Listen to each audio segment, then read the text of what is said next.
Hey everybody, what's going on? And welcome back to another Going Old School Retro Discussions. Here we are going to be talking about Battlestar Galactica. And of course, since we're going to be talking about Battlestar Galactica, what better way to do it than to bring a couple friends on who are well versed in that subject and love that franchise as much as I do. Of course, we have with us brightest day. We have Zach. What's going on?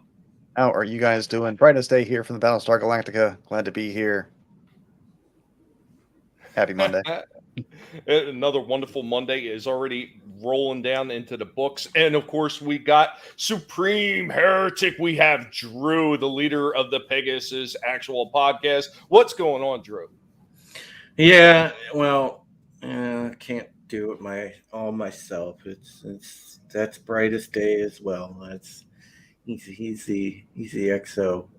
Well, that's why I said him first. Yeah. Yeah.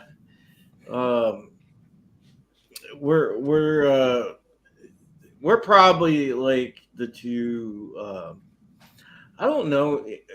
I think we're probably the two most well-versed BSG guys in this community. Probably besides Nerd Cookies is pretty good. I give it to Elaine, but we're right there. I think he and I pretty much know just about everything there is to know. I even know the old show too, so. And that's where I got my start. Hey, what's going on, Lord Haster? What's going on? And of course, with us as always, we have Jens. What's going on, Jens? Yeah, so glad to be over you lot. And yes, Battlestar Galactica, like not one of my strongest subjects as like Brightest Day and Supreme Heretic. Like, I'm more the boat. It was one of them where I've seen a few episodes in that, and so yeah, got a bit of knowledge of the Battlestar Galactica. Well, the old one anyway. Total no, with the new one, I didn't ever see any of them episodes, but the old battle. That's fine because I didn't see the old ones. We've got a nice mix of knowledge. Yeah. No, but that's one of the things, though. A lot of people actually discredit the show before they even watch any of it at all whatsoever.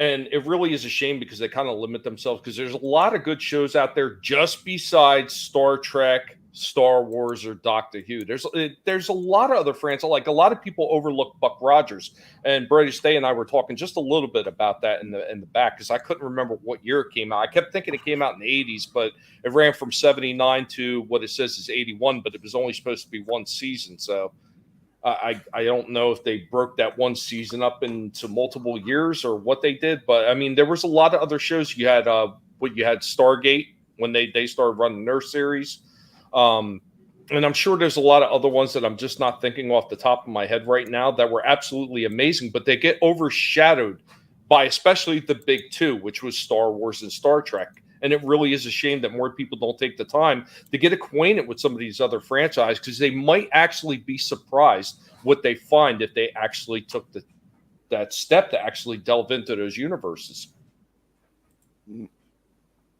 Well, I always thought, like, Battlestar Galactica with the Cylons and the Stormtroopers, there was basically like the same, even though when you like do your research, Cylons are like mechanical droids, and that where Stormtroopers are dudes in like armor.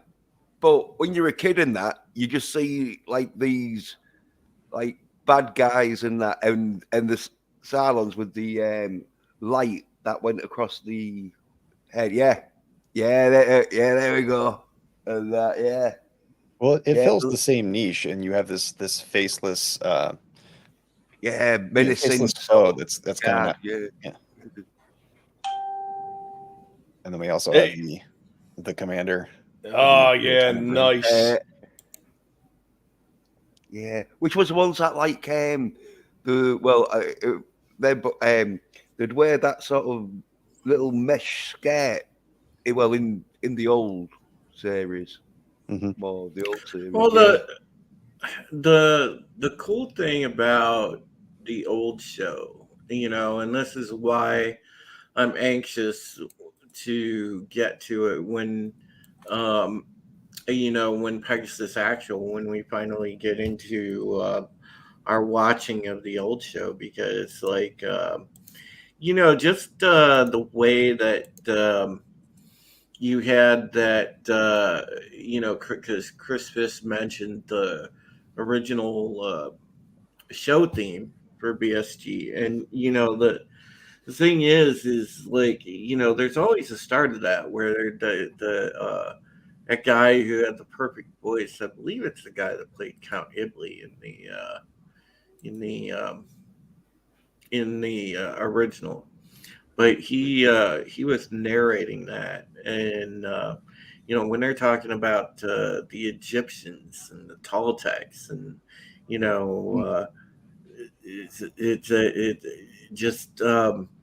you kind of have that different mythology with the old one, and I like that because they were kind of almost going down the line of the Egyptian mythology. Because if you pay attention to the old Viper helmets, which by the way, those are still badass helmets. I like the fact that they're lit up inside and they have the the squadron symbols were almost like Egyptian hieroglyphic symbols on the crest of the helmet on the top. But even the way the helmet was designed, the way the inside was, it almost looks like a headdress that a pharaoh would wear when it was lit up, because it would have that light colored outside, almost like the pharaoh's headdress was coming down, and that was actually pretty interesting too. And what's going on? Shadowhawk Backs, good to see you. And, of course, Chris Fisk. Thank you guys for coming in. Chris Fisk also says, Buck Rogers got me through puberty. Princess Ardala was a smoke show. I'd be her, Tiger Man. Yeah, man. And Shadowhawk says Aaron Gray was fire. Yeah, she was, man. She was. So that's something I do notice, that even though the ships in that show don't have that kind of motif, they're very mechanical and militaristic. The character outfits very much evoke those kind of religious elements where the rest of the show doesn't. So it's a nice mix. So I am actually quite excited to see that in person.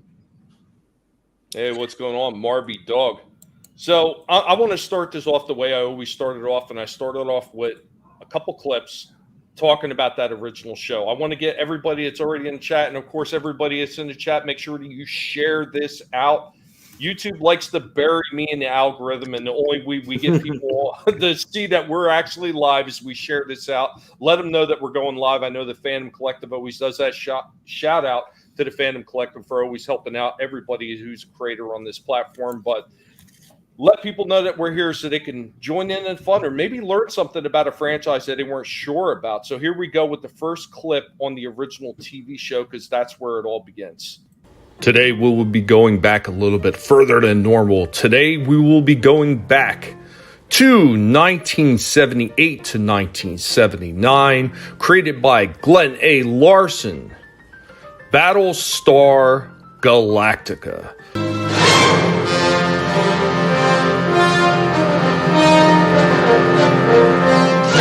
I used to watch this series all the time. It was another one of those space, sci-fi, fantasy type of shows that I really enjoyed watching, right on the heels of watching things like Star Trek, and of course watching Star Wars in the theaters. It had Lauren Green as Adama, Richard Hatch as Captain Apollo, Dirk Benedict, who many of you may remember from the A-Team, as Lieutenant Starbuck, Herbert Jefferson Jr. as Lieutenant Boomer, John Calicos as Count Baltar, Noah Hathaway as Boxy, Lorette Spang as Cassiopeia, and a whole host of other people contributed to this show. The background story on this one is quite simple. So after the destruction of the 12 colonies of mankind, the last major fighter carrier leads a makeshift fugitive fleet on a desperate search for the legendary planet Earth. Now, while a lot of people will say that Battlestar Galactica was definitely the B series as compared to Star Trek or Star Wars, I'll expect some form of entertainment.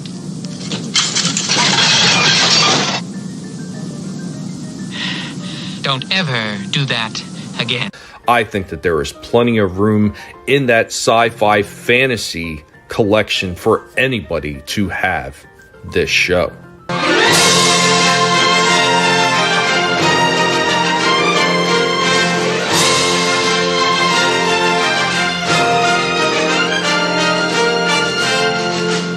And after this show ended, in 1980, there was a very small reprisal of the show, simply titled Battlestar Galactica 1980. In this one, it was only 10 episodes, and eventually they wind up finding Earth. It was a pretty good wrap-up to the series. Of course, there was a few people who were kind of left in the lurch. Like, you don't know what really happens to them. One is stranded on a planet, another one is stranded somewhere in a desert. It was a weird send-off for some of the characters that you had grown to love throughout the entire series. So, I mean, just going off of that, I mean, that hits you in the feels. There's the music that you were talking about. We don't acknowledge Galactica 1980 if you're a real Galactica fan. Why? It had Wolfman Jack in it. That was hot garbage. But listen, with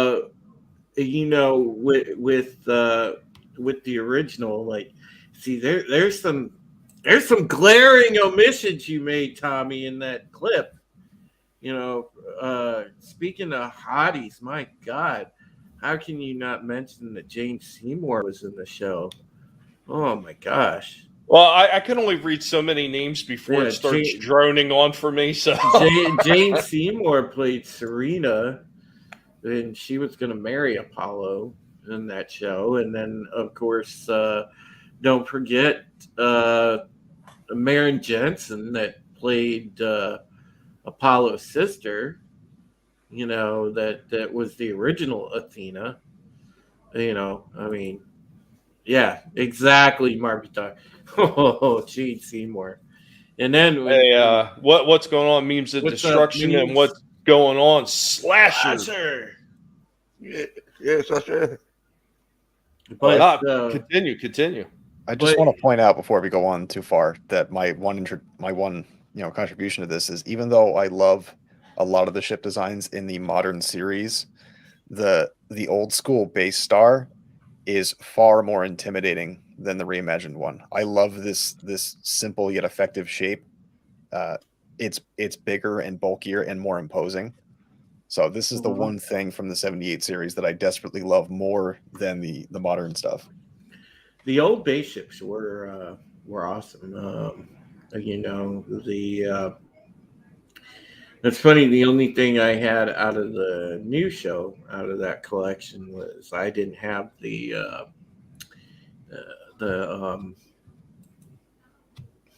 base star, the new base star, but no, with the old show, it was awesome. And man, could Jane Seymour wear a Colonial Warrior uniform? God, she was hot when she was dressed in that. But yeah, damn, I could look at Jane Seymour all day, bro. I mean, yeah. Just do us all a favor every once in a while. Just wipe your screen down just in case. Jane Seymour, man, that's the original Smoke Show right there. Dude, Dr. Quinn, Medicine Woman, I rest my case. But but no, the old show, like they had some interesting guest appearances. Ed Begley Jr. had a recurring role as one of the Viper pilots, Green Bean. Yep. There's the new school base star. So this is a 3D print that our good friend Mark D with a C made me. It's Mhm. pretty hefty. It's pretty big. It's Pretty pretty awesome. awesome. Get that out of the way. But yeah, you know, the old show, it had a very loyal audience, very you know, and I remember when the mini series for the new one came out, and that was around 01. Was it 01 or 02? It was a mini series. I think it was in 03, actually. It was when I came over here. Yeah, well, I remember seeing the miniseries around 01, I want to say. I thought so. I'm pretty sure it debuted in Britain Because first. the new show started. They say it started in 04, but it started probably late 03. So, but yeah, anyways, when I saw the mini for this one, and I knew that the new one was going to get picked up as a series. You know, back at that time when sci-fi.com was actually respectable and they weren't like a bunch of trash like modern NBC is, and they actually showed sci-fi stuff and they had a good website and forums.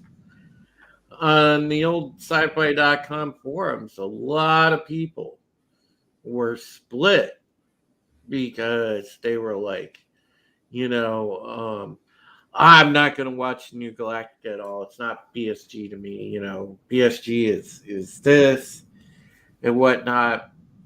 And, you know, and I got to admit, I fell into that camp at first.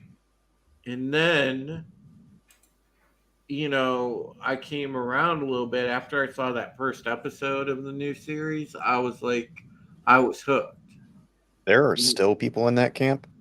There are still people that say that the new series is not Battlestar. Yeah, I'm one of them. No, I know that, you know, and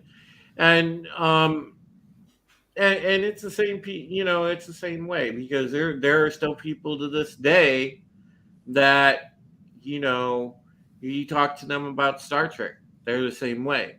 TOS is all that they acknowledge. They will not. They hate next gen. They don't like the next gen era. Period. It's not Star Trek to them. Just TOS. Period. Is Star Trek to them. And the Battlestar fandom is the same way. There are just some hardliners that are simply, you know, the original Larson series was Battlestar, and there's nothing else. Mm-hmm. And you know, I mean, you just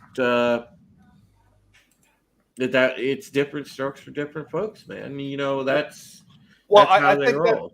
That's one of the things that Brady Stay and I were sitting in the back talking about, because I tried to start to watch a new one, but like I was telling him, I think I was already kind of rotted with the idea of any new Battlestar because I watched Caprica, because I was told that it's a good place to start. Watch Caprica, watch it all the way through. And I got partway through Caprica and I couldn't take any more. And when I started to try to watch a new Battlestar, I didn't see Starbuck the way I remembered him. And I think I was already thrown off because of everything I seen in Caprica, and I couldn't commit myself to sitting there and watching it because of that.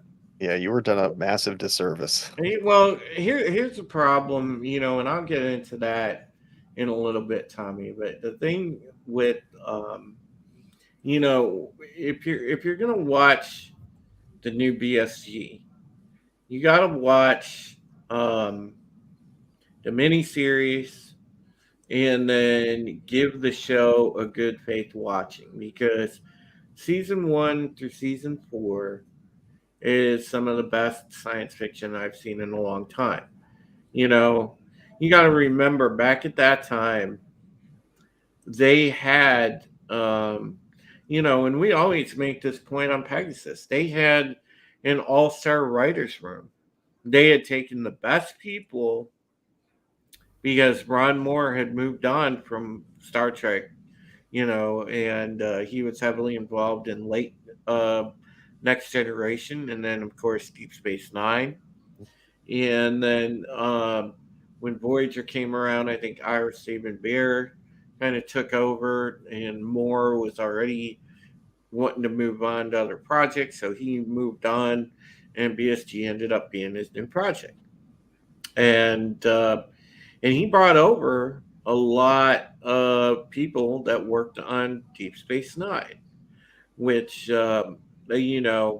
included a ton of the at that time some of the best writers in science fiction television.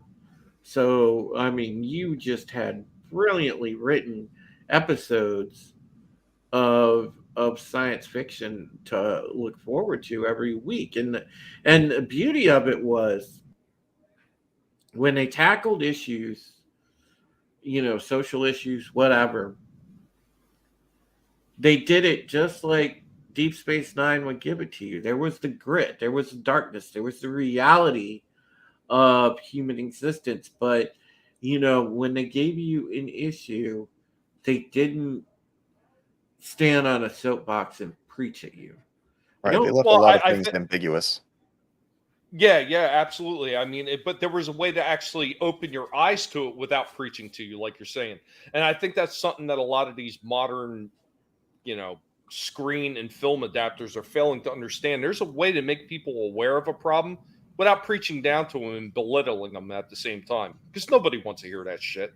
There's all kinds of lessons to be learned in these original series that most people just kind of overlook now, and they don't think that it's ever happened before because they're stuck in their modern reality of these storytellings and how they're preachy, and that's all they see. If it's not preachy, it's not working. Yeah, man, Christmas. I love Blood and Chrome. That's very underrated. I actually really like that. So when you say Blood and Chrome? Yeah, very cool, dude. I like that. Very nice. He's got a small museum of stuff there. It's all right here. I'm trying to be very careful when I put my hands and feet. Yeah, we're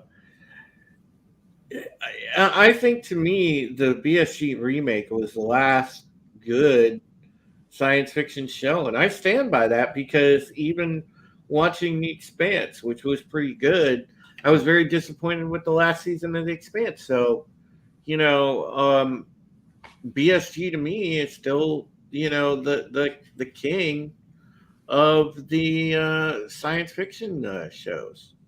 I will disagree with you. I will say that it suffers the same problem, because the first half of The Expanse is fantastic, and I would dare say better in a lot of ways than Battlestar was, but it ended poorly, and so did Battlestar, right? It had a very strong first half, and the second half is much weaker, even though we go and gush over it every week. Well, yeah, but we're starting to see the problems in season 4. We have seen the problems in season 4 since we're covering season 4, but which, by the way, you guys can get in on those discussions every Thursday on Pegasus Actual. We do have a good episode coming up this week, actually. So make sure you catch that on my channel. Myself and Zach co-host that every Thursday, along with the lovely Arwen Avalon. Hopefully she's back this Thursday. So check us out on there. But the thing with the TOS people versus fans of the new one, it got really polarized at the beginning, especially because a lot of the TOS people would fight with fans of the new show, and the Flame Wars and name calling on the forums was ridiculous. Probably in the first during season 1 of BSG of the remake, man, you guys just seen the Flame Wars on there. And then I think after season 1, was when I really started to think about putting together a community. And then during season 2 was when I launched my original website, which was called Galactica Actual. And we changed the name to Pegasus Actual, which is how the name of the show came about. But I that original Pegasus Actual community I had was at the time the third largest fan-run community in all the BSG fandom, because there was the sci-fi forums, which everybody knew. There's our girl to Peggy. Love the beast. Absolutely. But you know, the thing with Pegasus Actual was, yeah, we were the third largest fan community at the time around. There was sci-fi forums. There was a community called Ragnar Anchorage that everybody knew, and then there was us, and we had at our peak about just over 16,000 members. We got up to, I think, 16,348 was our last count before the site was shuttered. But yeah, it was something. You know, that show, especially in the remake, and it caught fire. And I did something even the original didn't do, and because the original really only had one season, and then there was Galactica 1980, and then that was it. Now, Richard Hatch had tried to bring it back. You know, he even put together a pitch trailer that he was showing at different conventions and things like that to try to gain momentum to keep the original in that vein that they had. But it just never gained steam enough to get picked up. And what happened was they wound up going with the idea to do what eventually became Ron Moore's BSG, which is fine. There was something else, Drew, and I actually have another clip prepared, and I was kind of wondering if this had something to do with it.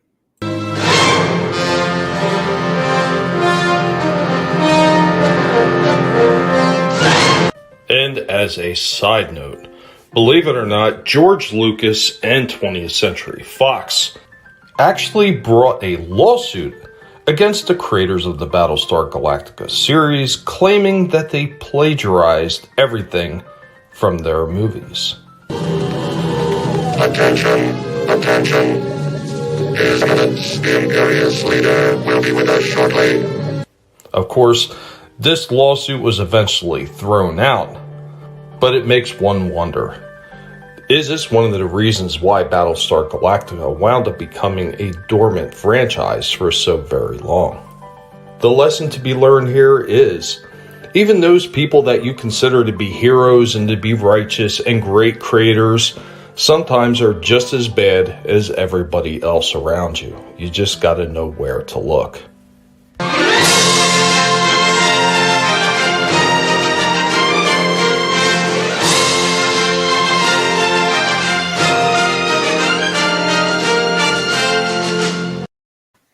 And, you know, I just wouldn't be me if I didn't throw a little bit of truth in there. And I know some people's feelings will probably get hurt over that one, but I don't hold back from stuff like that. And no, it's really, it's not the, you know, like dig a dagger into George Lucas's heart or the fans of his, but it's just the fact that sometimes people like him, they get overzealous about their own projects and their own project's worth, and they just assume that everybody else is plagiarizing them or stealing their ideas.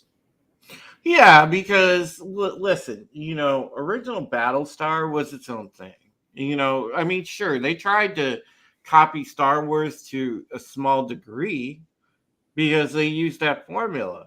I mean, Well, look at that, Drew. Also, Drew, you're talking about, everybody kind of copies everybody to a certain degree because there's no such thing as a completely original idea anymore. And that was one of the things that Lucas did because he took a lot of his cues from the old Buck Rogers series and Flash Gordon because he actually wanted to do a Flash Gordon movie originally.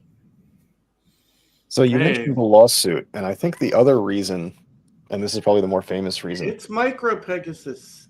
that the original Galactica didn't continue on is that I believe, and correct me if I'm wrong, Drew, that it was the most expensive show produced at the time. It was. I mean, it was super, super expensive, and I believe it was on ABC, and they didn't want to pay what it cost per episode of that, and it was crazy expensive for them, even though people loved it.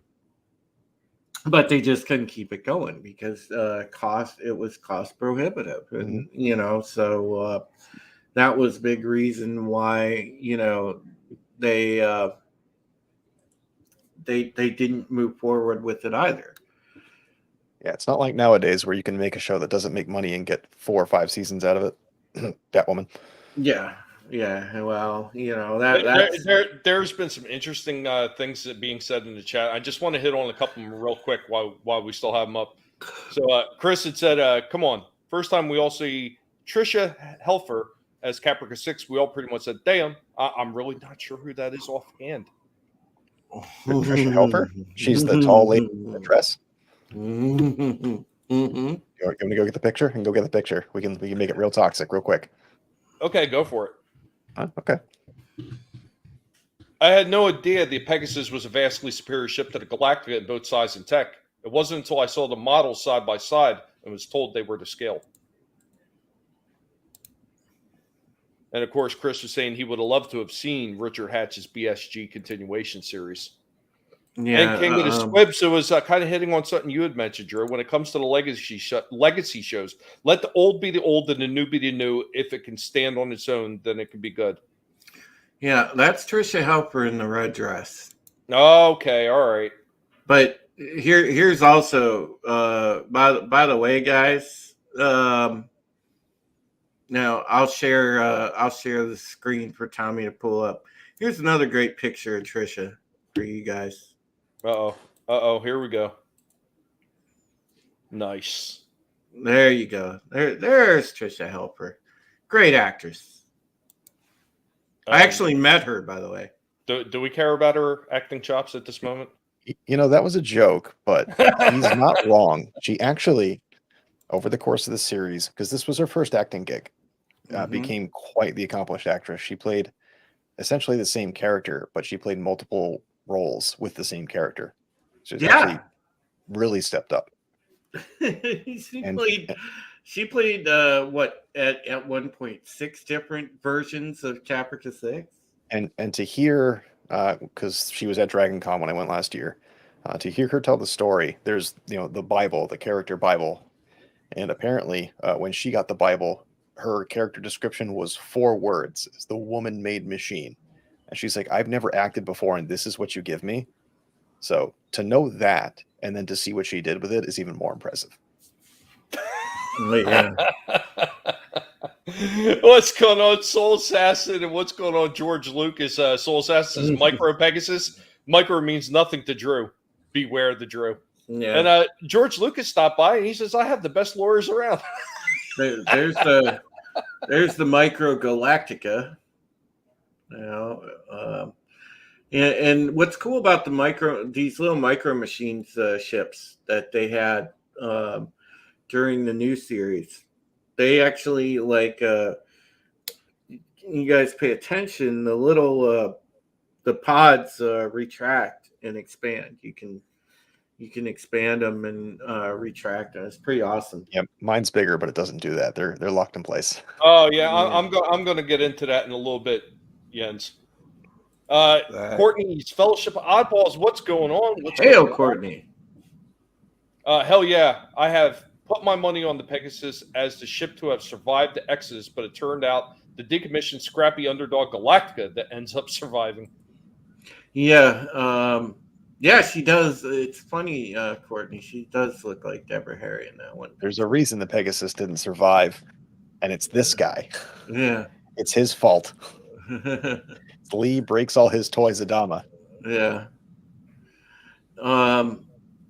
Trisha Boyce Kerrigan in Starcraft 2. Yes. Yeah, she did. Also, she was in Command and Conquer. Where? In the Command and Conquer series, in Command and Conquer 3 Tiberium Wars. She was in there. And what's going on, Gap Stargate? Actually, Grace Park was in that too. So, real quick, before we get too far into the new one, which, you know, I want to let you guys like take the floor and really promote Pegasus actual podcast as well, and really talk about your love for the franchise and why you felt like they did a lot of it right. But I want to hit on the last couple of topics that I had for the older series. And this is something that Jens was ready to bring up, and I actually have something prepared for that. So it's about the original toys that were created for the original Battlestar Galactica show, which I still have a few of. I thought these toys were really cool for the time because, you know, a lot of the toys weren't super articulated at that time anyway. So I think these fit right in with everything that was already being produced. If I remember right, Tommy, on those old toys, because I had some of them too, and I can't for the life of me remember what happened to mine either.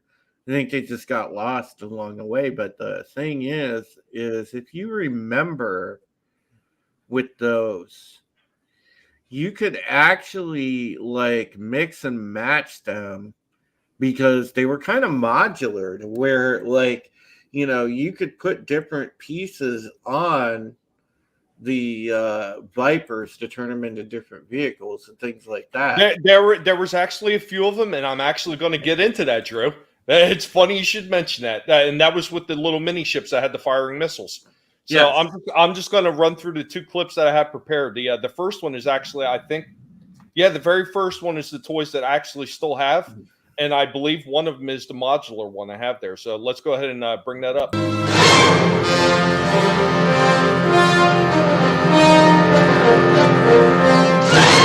So, after running Battlestar Galactica, Universal Productions decided that they were going to dip their toes into the toy market the same way that Kenner did with their 3 3/4 inch action figures for the Star Wars franchise.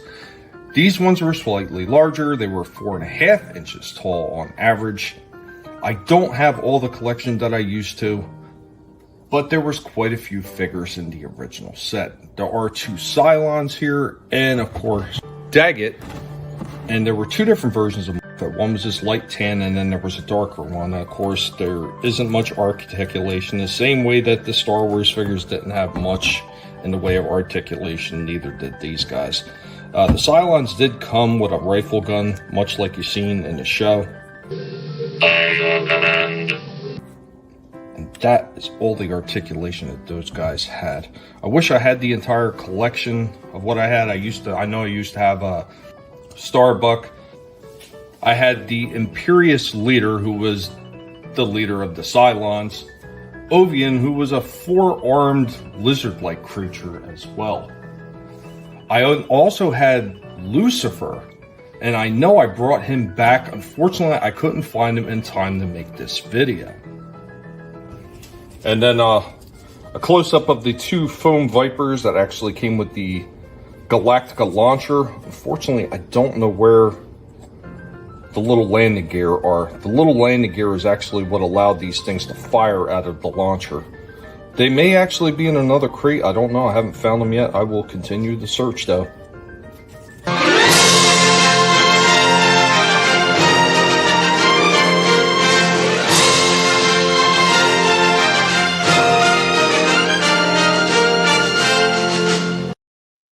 All right, so the last clip is actually going to be the rest of the vehicle figures. So before we go ahead and talk about that, I'm just going to play that and get that out of the way, and then we can get into the discussion about what you remember about them.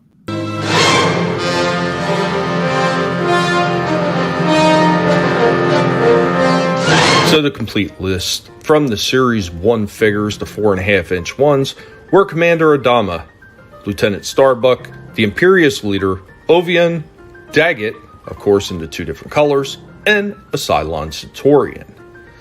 Series 2 consisted of Baltar, Lucifer, Cylon Commander, who is in a gold color, and Bore. They had also released the figures in a gift set, which was 6 figures included. By your command. And in conjunction with their 4.5-inch figures, they also wound up releasing 12-inch action figures. They only released 2, a Colonial Warrior and a Cylon Centaurian. The Cylon Centaurian actually had a talking box, and I believe they both had light-up features, but not much in the way of posability or actually really looking like the figures from the show. I think they did it a lot better with the 4.5-inch figures. And also in 79, they wound up releasing a talking Daggett figure. Now the figure was about a foot tall, and it vaguely, kind of, almost resembled Daggett. There was a pull string on his neck, so when pulled, Daggett begins to growl and then makes some chirping sounds.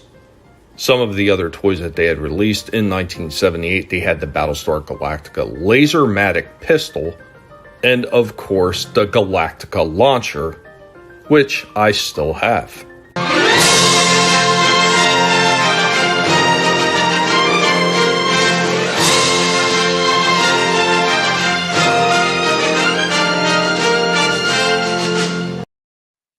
Okay, now I'm irritated because the clip that I actually had with the mini vehicles is not sitting on my board.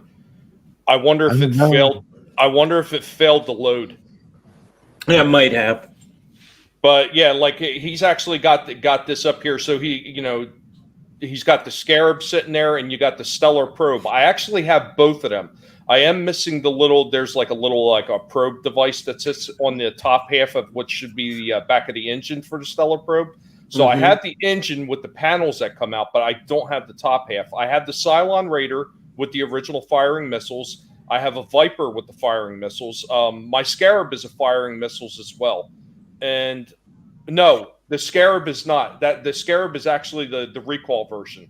So the 2 missiles that fire out of the back, they only just pop out like a quarter of an inch or something. It's a Stellar Probe. It's the Stellar Probe that actually has the firing missiles. So the cool thing about it though was those toys were like modular to where you could take the pieces off of those, like the fuselage. And that's why I was hoping I had the clip, because the Stellar Probe and the Scarab were modular like you're talking about. Yeah. The original Viper wasn't, though. The original Viper is a fused model. Yeah, but that Stellar Probe and the Scarab, yeah, you could pop those pieces off and, yeah, just exchange them between those 2 sets. Yep. Yeah, it was that was actually really cool. No, that was actually incredible. It gave something a little bit different than you've seen on the show. And those things, they came with little pilots, too. Hilariously, I still have the Colonial pilot for my Stellar Probe. Unfortunately, I don't know what my father did, but my Cylon Raider figure and the Colonial Viper and the Scarab, both of those guys, they're missing their Colonial pilots. But the Stellar Probe, which was loose, I might add, it was loose. It still had the pilot sitting in the cockpit somehow. I don't know how that happened. Ooh, Gap Stargate says they also did a series in the 90s by Trainmaster that had the Imperious Leader, Starbuck, a Black Cylon, a Silver Cylon, a Viper with missile launchers, and it lit up. So, very Got a fairly decent collection himself. He's been showing off lately. Very cool. Yeah, what's going on, CJH? I've seen some more people that popped in. Hail, CJ. Hi to them. And who else just popped in? I see Deej. What's going on, Deej? Odyssey. I'm actually kind of surprised Deej didn't want to stop up. You should have pulled him on this stream. I did reach out to him, and I don't know if he said anything. Yeah, Daggett was a robot dog, and for the longest time, I kept confusing the name Moffat with Daggett. Yeah, but Moffat was the dog prior to Daggett being made, if I'm if I'm remembering that correctly, right? Yeah. D, you could send him an invite. He didn't get the invite. No, okay. Yeah, that's not a problem. I could do that. Yeah, I had the green alien dude with like 4 arms and a Starbuck. Yeah, those were like Opian. Yeah, I had to look his name up because I, for the life of me, couldn't remember his name. I just remember he was a green lizard bug-looking guy. And yeah, they were remembered. Those were like the bug people. Mm. You know, they have those on the thing. Hopefully, when if Deej pops on here, he can show off those models real quick. The old school. Yeah, I was actually, like I said, I was waiting for Deej to say something. And by the time we started the show, he hadn't said nothing up to that point, and I get very like I don't know how to use it. I'm blind. I put the blinders on once I get on the stream because I'm paying attention to what's going on. And welcome, Deej. I am here. I am late. I didn't even notice. I wasn't paying attention to Twitter. Yeah. Well, there you go. But Supreme, you did ask for it, so. All right. What do we got? Oh, nice. The Eaglemoss Viper. And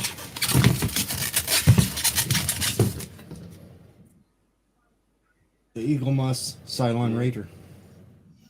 Very cool. Very cool. I think these are two of my favorite Eaglemosses I have. Well, the detail in the Eaglemoss models is great. That's why. Yeah, it's just as good as the licensed model kits that they made. I have some of the Mobius kits that they made up until a few years ago, and the Eaglemoss detail is just on par. Yeah. Yeah, I like that, and I like how they even detailed the engines in the back. Mm-hmm. Okay, those are really nice. Yeah. He's like, yeah, take me down.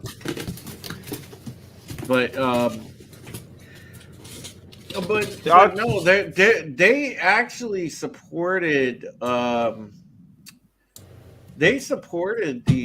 the 78 show big time with the toys and the models and all 9 yards, and there's still a demand for the model kits for sure. Talk about the toys though. I remember though the green dude with the 4 arms, his little jacket, it was like little netting, and I'll tell you something. Yeah, if anyone's got one of them with the netting, it'd have to be packaged, because I think any figure, because it was well thin. And I remember the capes and all. There was better than the Star Wars figures because there was proper material, but there was still easy to get lost because there was only like a little elastic thing around the neck, sort of thing.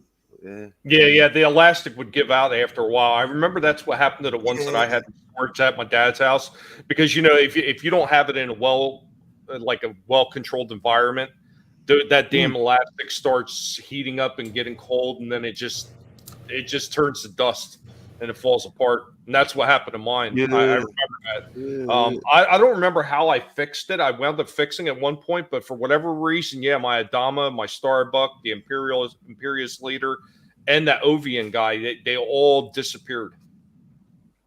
I was actually lucky. I found Daggett. It was actually sitting in my father's room. He took it out of my room. For whatever reason, took it out of my room, put it in a plastic bag, and then stuffed it in one of the drawers in his room. Like, hey, you dirty thief! What are you doing with my stuff? So as a comparison between the Eaglemoss and the Mobius kits, I have the the modern Cylon Raider, because they don't have the original. Just for a size and detail comparison, the Eaglemoss is somewhat smaller. The scales on Eaglemoss are pretty inconsistent, but the detail level is incredibly comparable, even though the designs are different. Like, I think this is a later rendition of the Raider, because the Raider goes through a few design changes throughout the series, and this is the Scar model, but it's still got you can kind of see it's got the more squarish, almost more classic design face. But yeah, the quality is just on par with the model kits. It was really good stuff by Eaglemoss. Yeah, and I want to say all right to Courtney. It's Courtney's Fellowship of Oddballs. Yeah, my voice is a bit fucked a bit. No, your karaoke madness. Yeah, I was on with Sapphire Nation and that, and yeah, he got his stream took down. Oh, somebody got a stream took down, huh? Yeah, I think it was for playing Guns N' Roses. Well, karaoke and Guns N' Roses. Yeah, well, you got to watch any of that stuff anymore. Like, even if it's not the actual copyright music, they could still hit you if you use too much of it. I've seen it happen over and over again. And Nelson, the gentleman, what's going on? Welcome. I know you were planning on catching this on a replay. That's okay. You stopped by, and I do appreciate it. I have my eyes on some things I used to have as a kid on eBay. I'm gonna buy it once I can gather up the money. I hear you. Yeah, I hear you. Hail Soul Assassin, good to see you, I'm buddy. still kicking myself in the ass for not having the Cylon I did growing up as a kid. Yeah, I had the actual Cylon toy. The 12-inch figure. The taller one, the 12-inch. Yep, the 12-inch had the movable eye to it and everything. Nice. Oh yeah, you know what? That is a good point, Chris. I don't know if you guys had caught that. Vinny Tartamella, Vinny Art. He did a review of a Ghost of Tsushima. It's a third-party figure, but the amount of detail that they wound up putting on this figure is absolutely astounding. And I couldn't imagine if that company was to do some of like the original Battlestar Galactica or even the newer stuff, like how much detail they'd be able to put in and how amazing those things would look. I would love to see that company do that. No, I didn't see this pop up. I'll have to watch this after. It's amazing, all the detail that they put in this figure that he was showing off. And I really don't know that franchise very well. I've watched Angela Draven play it a few times, but holy crap. You could just tell the detail that they put in it. It was absolutely outstanding. Hail. See you later, Courtney. All right, be well, Courtney. Thank you for stopping in. But yeah, did you have any of these, Drew? I want to say I had that. What you were talking about, Tommy? I had that because I had that Raider with the tiny little pilot inside and the fireable missiles. And I had that. What was it? The Stellar Probe set. Yeah, the Stellar Probe. Yeah. I had those. I had those.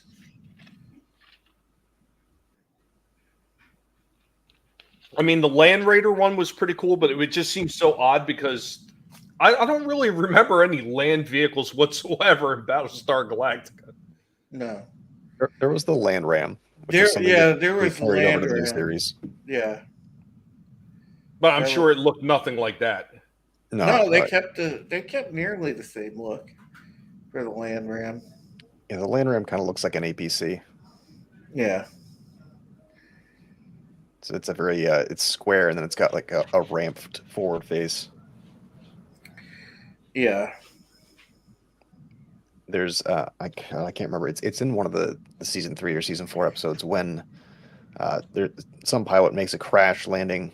Actually, it might have even been in the earlier season. Someone makes a crash landing, and they basically run right through the old Land Ram. You can see it's the same design carried over. Yep. I was kind of disappointed that even when they brought back for Razor, especially the old model Cylons into the new show. I was disappointed that they didn't have like the IL models like Lucifer, because I wanted to see those kind of Cylons. Well, no, because they had to use that to introduce the first hybrid, I believe, right? That was the whole point of that. Yeah. Yeah. And you know what, the Lucifer design, like even in the original toy, of course, not being very articulate, but the way that figure looked was just something so completely unique and different than anything else that they had at the time for like a robotic figure. That, yeah, like to see that in like in a modern setting would be absolutely fantastic. Like I would love to see something like that. That's part of why if I were to do a new Battlestar series, I understand there's one in production supposedly, but I would like to use that opportunity to bring Richard Hatch's vision to life and possibly see some of those things in modern detail. Yeah, I would have liked for them to go that route, but yeah, they obviously went the woke route, and we won't talk about that because I've done plenty of articles for Mounting, keeping up on the news. Talk about it doesn't exist yet. Yeah, it's the news ain't looking good, at least from when I last looked into it. Well, here, Gap Stargate, he's really curious to see if anybody has anything, and this goes for the people in the chat as well. Does anybody have the 12-inch action figures from the Shape of Lights? Ship of Lights, yeah. Yeah.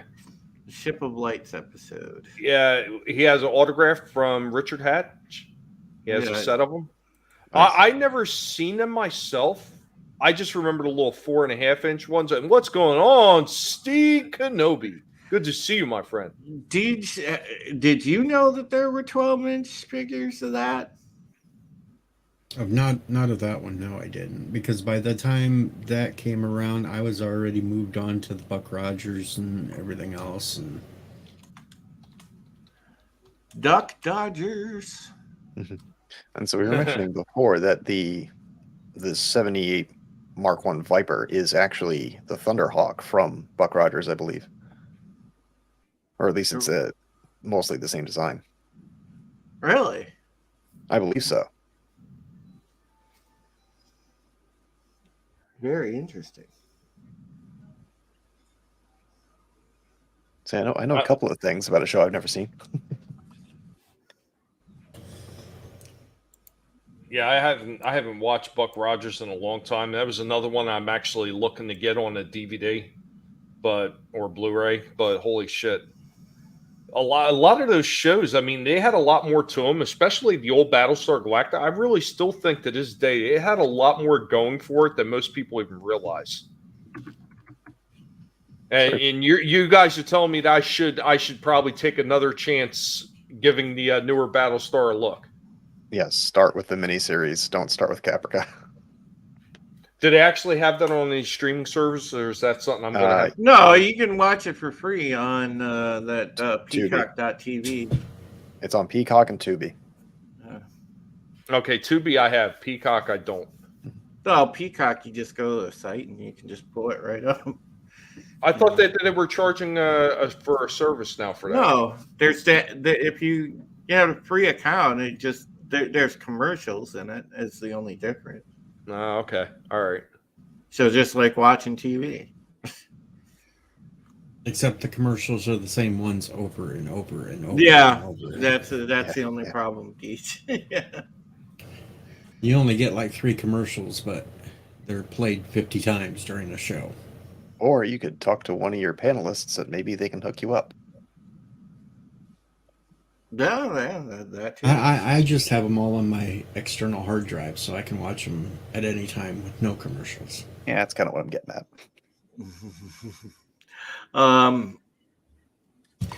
Yeah, I still when and I think when we do the Pegasus Actual breakdown of the old show is when I think I'm gonna have Deej come on regularly and do that with us since he knows the old show. Oh, how I do know the old show. And I'm one of the few ones that even tolerate and halfway like Galactica 80. Mm-hmm. That I actually didn't have a problem. I don't with acknowledge that. I don't acknowledge that.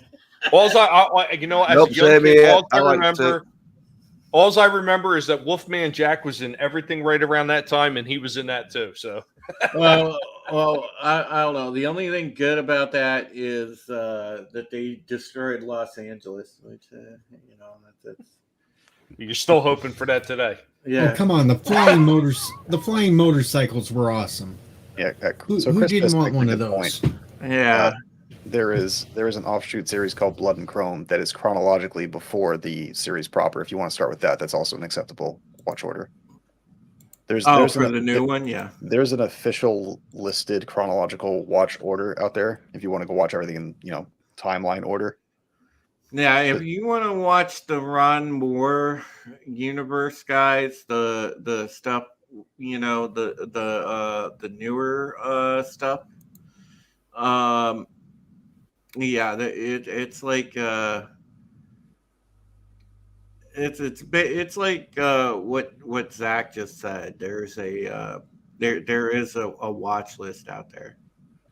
Hey, Jens, you want to look that up? You want to look that one up? What's that? Majestic Studios Battlestar Galactica Limited Edition 12-inch. Right. So Majestic.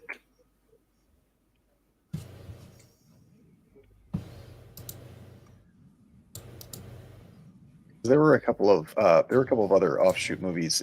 Razor was one, which takes place kind of in the middle of the series, and then there was The Plan. Which I think part of that is prior to the miniseries. It leads up to the miniseries, and I think part of that is during. I can't remember, and then there's this was the era where Sci-Fi Channel was using what's called a webisode. So there's collected webisodes that occur through various parts of the series, and they used to be on YouTube, and they probably still are. But those are actually really cool. I like those. It's like everybody was using webisodes back then, though, because that's when The Walking Dead was even using them. Was The Walking Dead on in the early 2000s?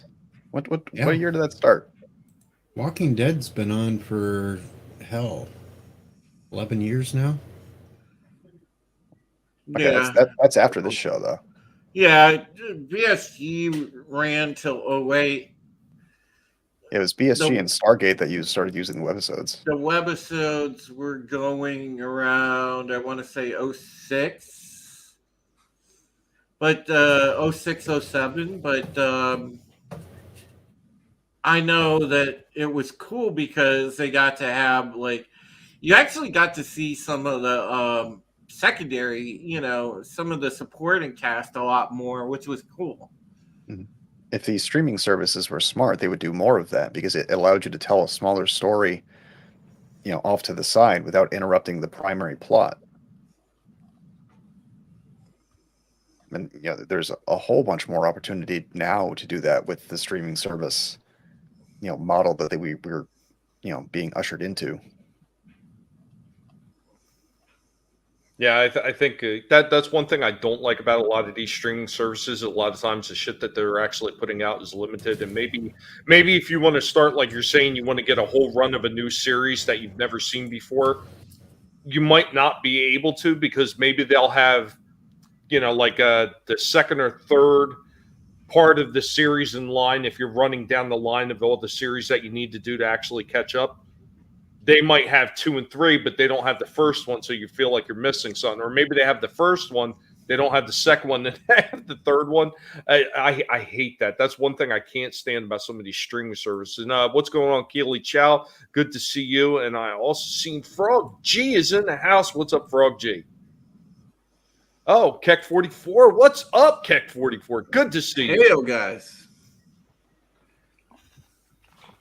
But is this the Majestic Studios Holy shit.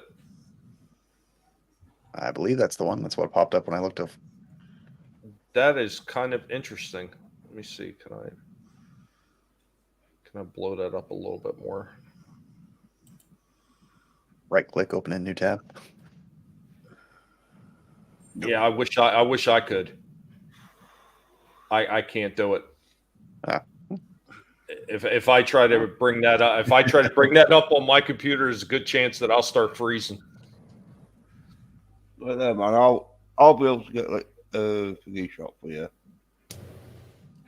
Give me a minute or so.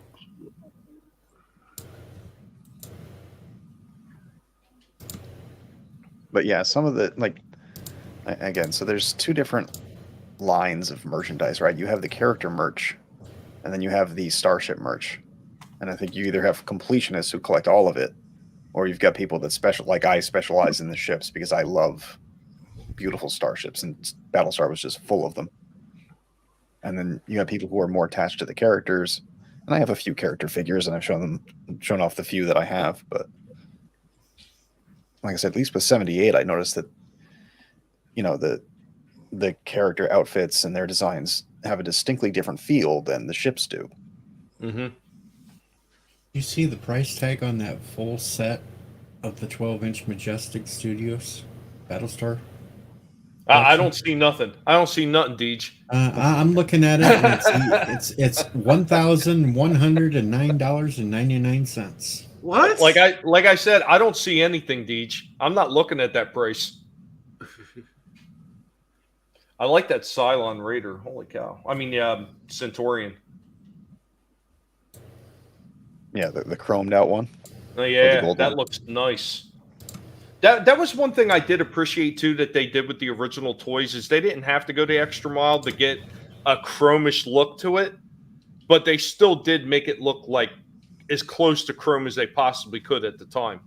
Mhm. But I think when they did the gold version, though, the gold version was more of a gold chrome look than just a gold color. Yeah, like a titanium gold. Yeah. That's a color I like to use when I build models, because titanium gold, if you get the right one, it's a paler gold, but you get notes of both silver and gold. It's a nice color. It's a good accent color. And what's going on? Darius Munchausen in the house. What's up, buddy? And apparently the Lord Fauci had stopped by. Get your booster.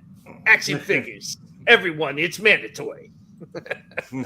So, and I'll throw this in here because I don't know if we're going to get to it, but the one thing that I love from the original series, or from the reimagined series that's not from the original series, is the Raptor. I think that was a brilliant addition to the show.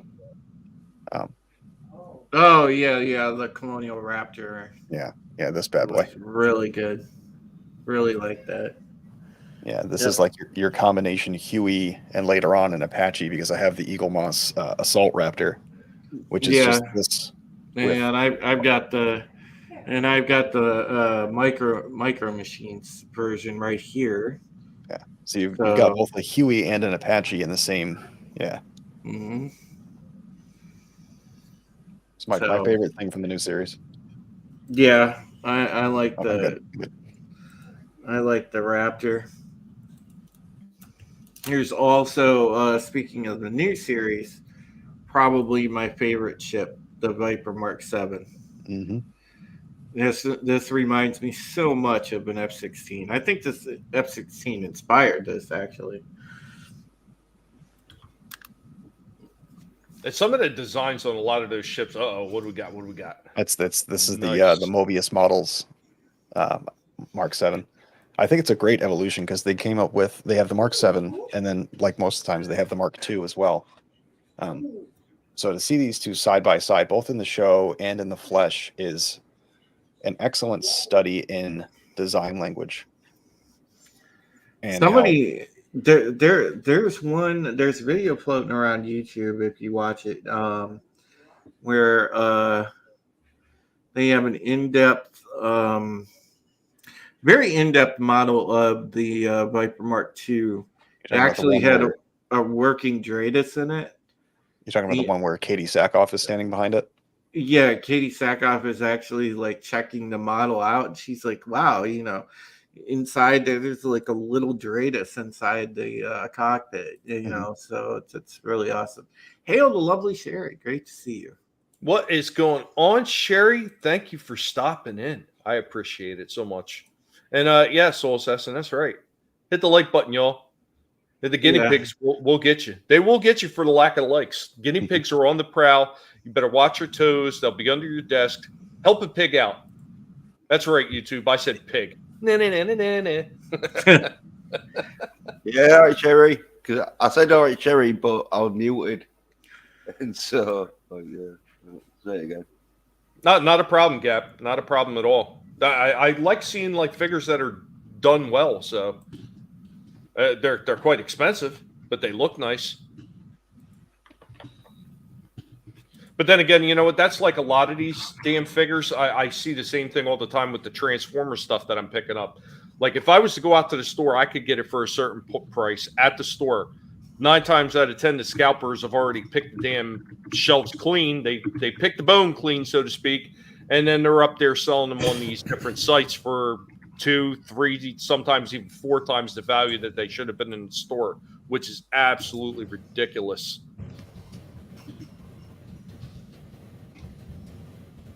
So I found that video. I had it saved, but it's like 7 minutes, so we don't have to watch it now. But it's in there. All right.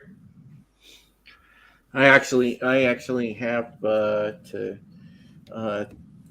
do something for Mama Heretic, so I'm gonna have to bow out a little early. I apologize. So Zach's gonna have to stay in my stead and talk about the new show and promote Pegasus Actual and Zach and Deej can come to me. Well, I only do boxy theories. well, before you go to Drew, I want you to go ahead and talk about your channel a little bit. Scan for identification.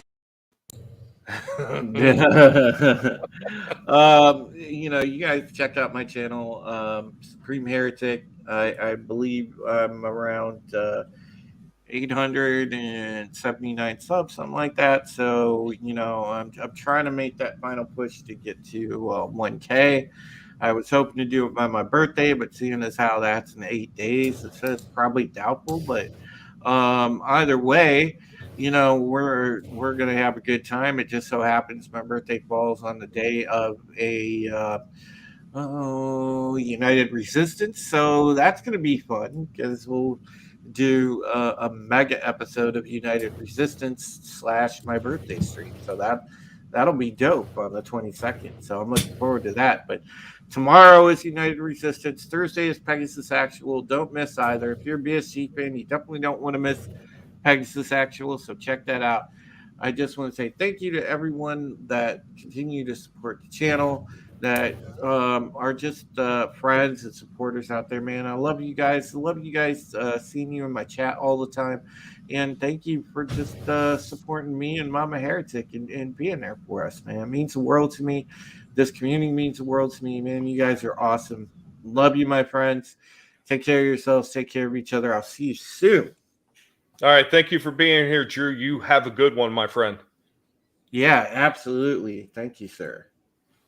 No, always a pleasure. Always a pleasure. You don't have no fancy outro clip like Comics Division where you just play it and then kick me the fuck out. Okay, here. Well, how about I do this? The Battlestar Pegasus is not stopping to engage us. Impossible. That is why she is here. Pursue and destroy.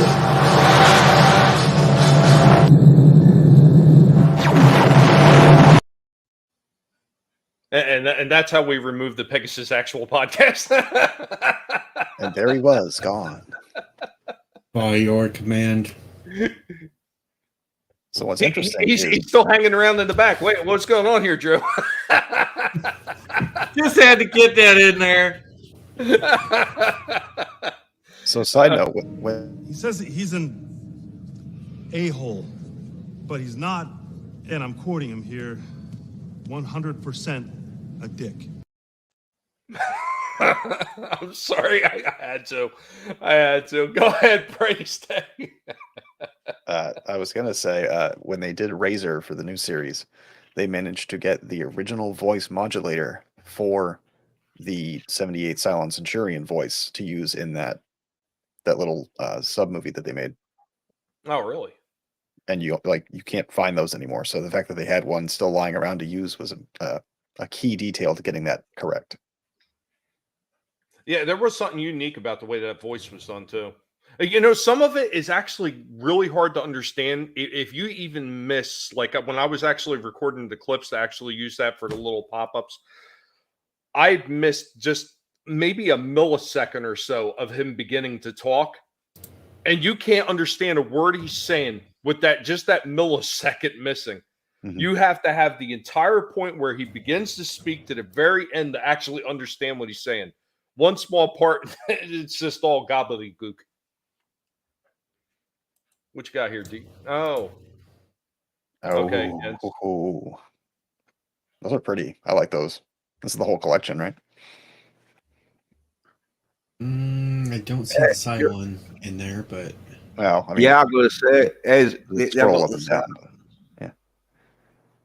Yeah. there they are. Yeah, that's the whole set. That's what they're charging $1,100 for. Collector's Wait a market. minute.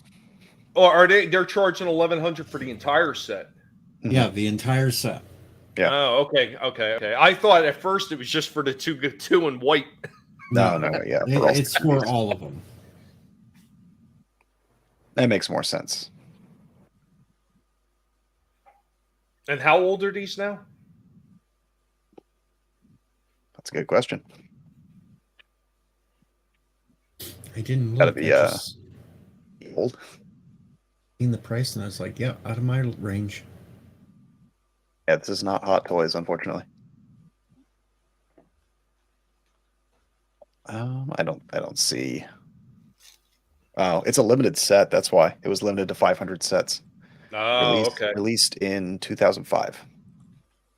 Gap Stargate says the two in white go for $1,500 on eBay. Yeah, that's what I saw when to pull up before.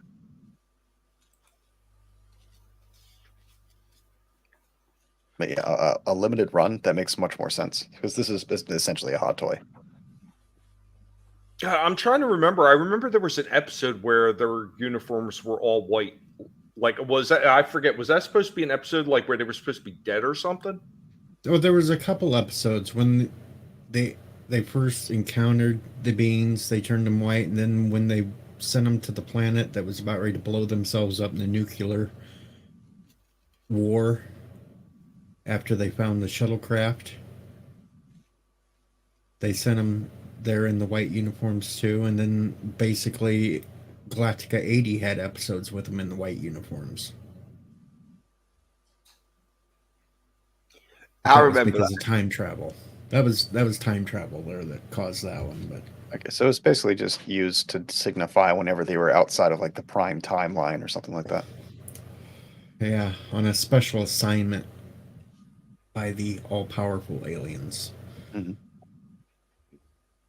Okay, I remember late. Go ahead, Jens. I was saying, I remember that episode where one of the Cylons gets like shot down on some planet, and when it crashes, it loses its memory, and so it's used as like a sheriff. And not Starbuck, but the other one has to like shoot him. Apollo. Yeah, Apollo. Yeah, he like lands there, and then like it's one that always like used to get shown. I think it was like, oh yeah, like the cowboy episode, because it was sort of like Mandalorian sort of thing before Mandalorian, obviously. 'Cause I think it was done in the 80s. I don't know if it was from the series or from the 80s series, because I'm not like clued up, but yeah. You say it. Each, can you fill in the details? Okay, well, there's a couple of different episodes. The one there that he was talking about, the Cylon, it had the two guys that or no, the one guy that was originally in the Wizard of Oz, he was playing an android on it, and there was the Cylon that was supposed to be the cowboy gunslinger that was helping to Sheriff corrupt on the it. bad guys. Yeah, because it lost its memory, and people who'd found it, like, made it into like a corrupt sheriff sort of thing that would just like shoot people or like when they weren't paying their tribute and everything else. Yeah. It was, I know it was where at the showdown at the end where Apollo has to take him out because it's like, oh well, if you don't, they're just gonna rule the city forever. It's a real chuckle, but yeah, spoiler alert. Sorry about that. Yeah, spoiler alert. Apollo takes him out. Then there was another episode where the ones in the light ship sent Apollo, I think, to go impersonate an astronaut on this planet, try to stop a nuclear war, and they ended up bringing the Galactica there, and the Galactica sat in orbit shooting down all the missiles as they launched them. Yeah, like a defense system fucking missile launcher thing. Yeah, looking great. So there was like 3 or 4 times they used the white uniforms with them. Yeah, like I had vaguely remembered it, but I mean, it's been so long since I've seen that show. Like I said, when I first started watching this, I watched this with my father. He's the one that wanted me to sit down and watch all these shows with him. And of course, if my dad was into a show, that's when I would get, if not all the toys, damn near close to all the toys. That's why I wound up having so many figures and so many of the ships. Matter of fact, I had all the original ships with the firing projectiles at one point. And I had almost the entire collection of figures. Mine is Baltor, whatever that one guy was. I keep forgetting his name because I never had him. He was in the second series. And God, there was one other one. There was like 3 figures I didn't get. But like all the original, like first run, I had all of those. And that was mainly because he liked it. How a lot of us came up. Of course, my dad had the unfortunate habit of throwing things out more than giving them. But and unfortunately, as a kid, I was destructive with my toys and used fireworks on them. So that sounds like Speak. That's why I don't have. The only thing really remaining from my childhood is my Shogun Godzilla. I have a Shogun Godzilla too, Deej. You know what the problem with mine is? Somehow my father broke the launcher in the hand. Mine still works perfect. That son of a bitch will still hurt if you get hit in the eye with it when it shoots. I got so mad though, Deej. I know that thing was intact when I left it there. The only thing that got messed up is the lever on the back of the mouth for the atomic breath. That lever almost always got broke. That was the only thing that was wrong with my original one. Like the toes, because I know a lot of time there's the yellow clawed toes on the end. A lot of these ones I see they sell on these different sites, they're broken or they're not even there at all. But everything on mine was attacked until my father buried it somewhere in that attic. And I couldn't even find the hand. I couldn't find the hand or the launcher cap. Because if I could at least found those parts and the button and everything, I could put it back together. I'd be able to fix it. But I don't know what he did with all the parts. I had the Godzilla, I had the Rodan, and I had the Geic King. Nice. Boys for that line. And of course, Rodan, with it being so big and bulky, that's the one that broke first.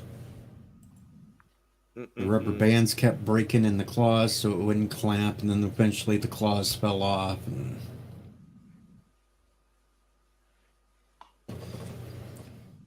yeah, I miss a lot of those toys, like all this Shogun. I mean, I did find a bunch of them at the house, but I want to circle back around into the newer season now with Brightest Day because I really want him to be able to promote.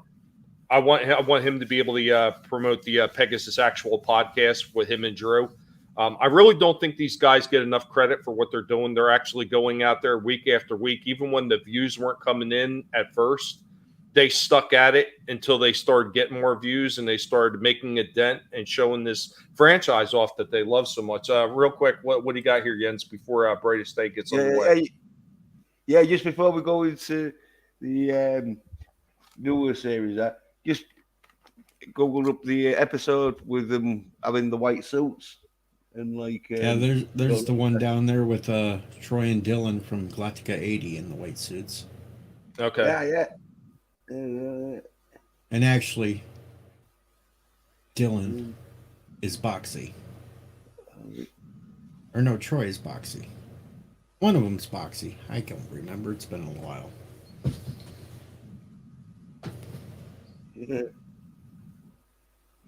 Interesting.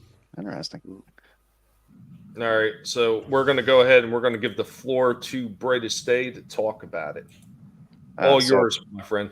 So as far as Pegasus Actual goes, I'm a relatively recent addition. It's only been a few months. All credit goes to Drew for building Pegasus into what it is throughout the years. He's kept at it. As far as my own personal thing, the Ronald D. Moore Battlestar Galactica was what was on TV and hot at the time. I was graduating high school and getting into the workforce. I believe it started, like I said, it started in late 03, which is the year I graduated. So that was the show that had my attention the entire time. I understand that like Stargate was on and Babylon 5 was prior to that, but I was after Babylon 5's time. But just the real life experiences from Ronald D. Moore and his military service carrying forward into the series and all the things that show deals with, just because I was unable to serve in the military, I gained an appreciation for what kind of things that veterans go through in some small degree. So I have some appreciation for it, and that's why it's very dear to my heart. So being able to recap it and narrate the episode and discuss it with people I respect is a great honor for me as far as my YouTube career goes. Awesome. I thought you were there with Drew a lot more than just a couple months. You've been there like 5 or 6 months at least, ain't it? Well, yeah, since the middle of season 3. So, okay. I can't remember the passage of time, but I haven't been there the whole time. This is just really what I'm getting at. But it was one of the shows that when I started using my YouTube channel or started really watching YouTube, I realized was there. It's like, oh, hey, this is a thing I could watch all the time. And I was in love with being in the chat, and guys like Tony, the Roof Korean, just spitting facts in the chat. It was so much fun. So I'm glad I've come full circle and am now part of the show.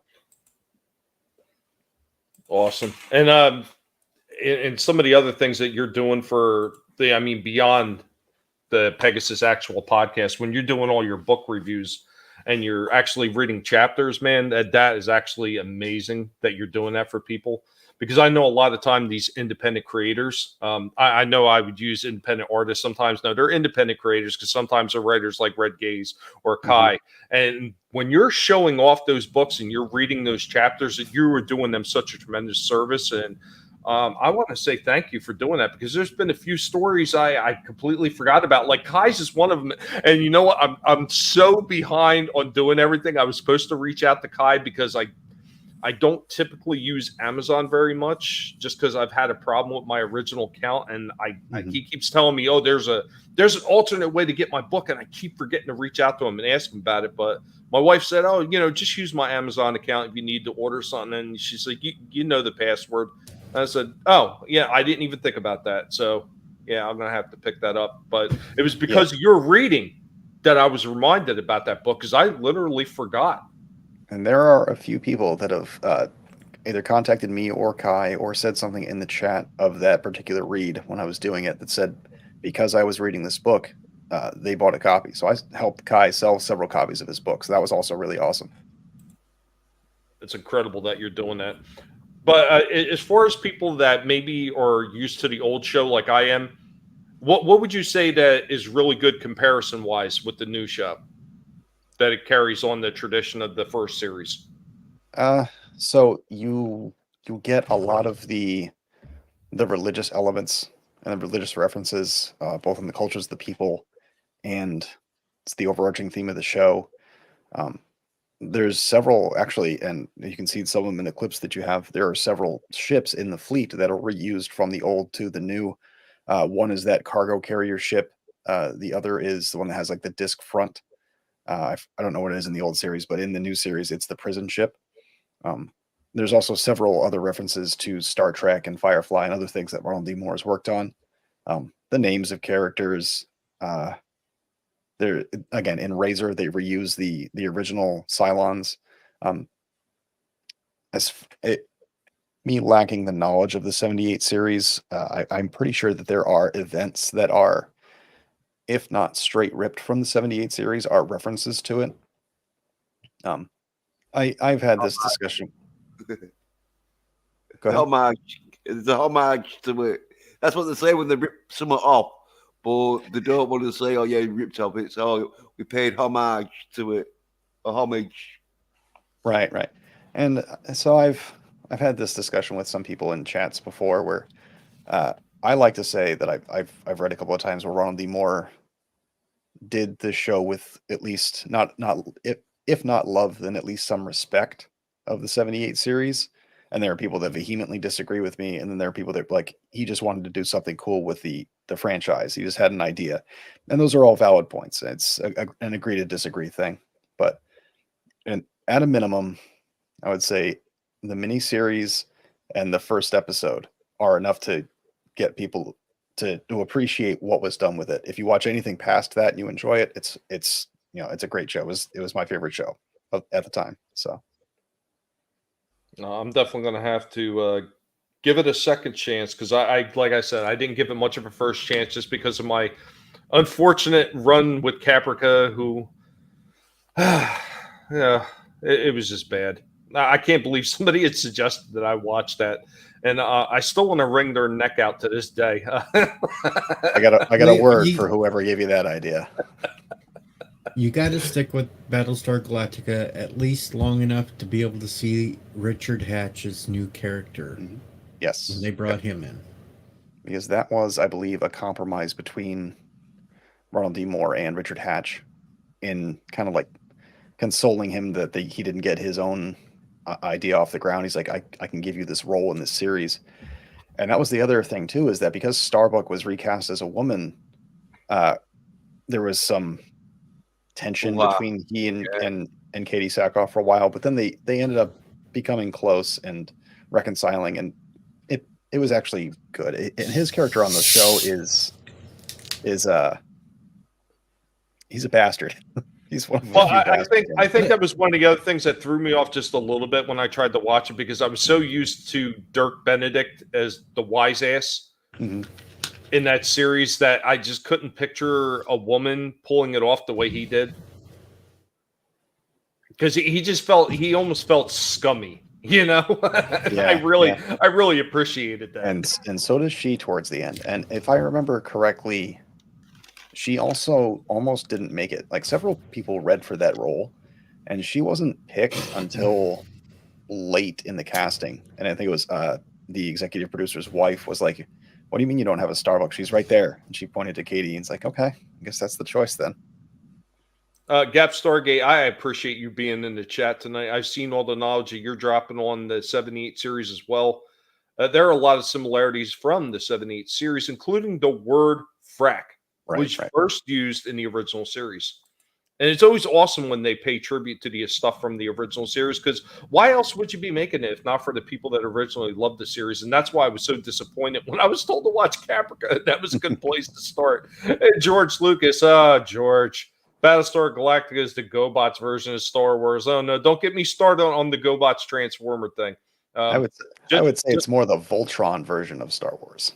I tell you what, because I know people hate hearing this one, but GoBots did come first. They did.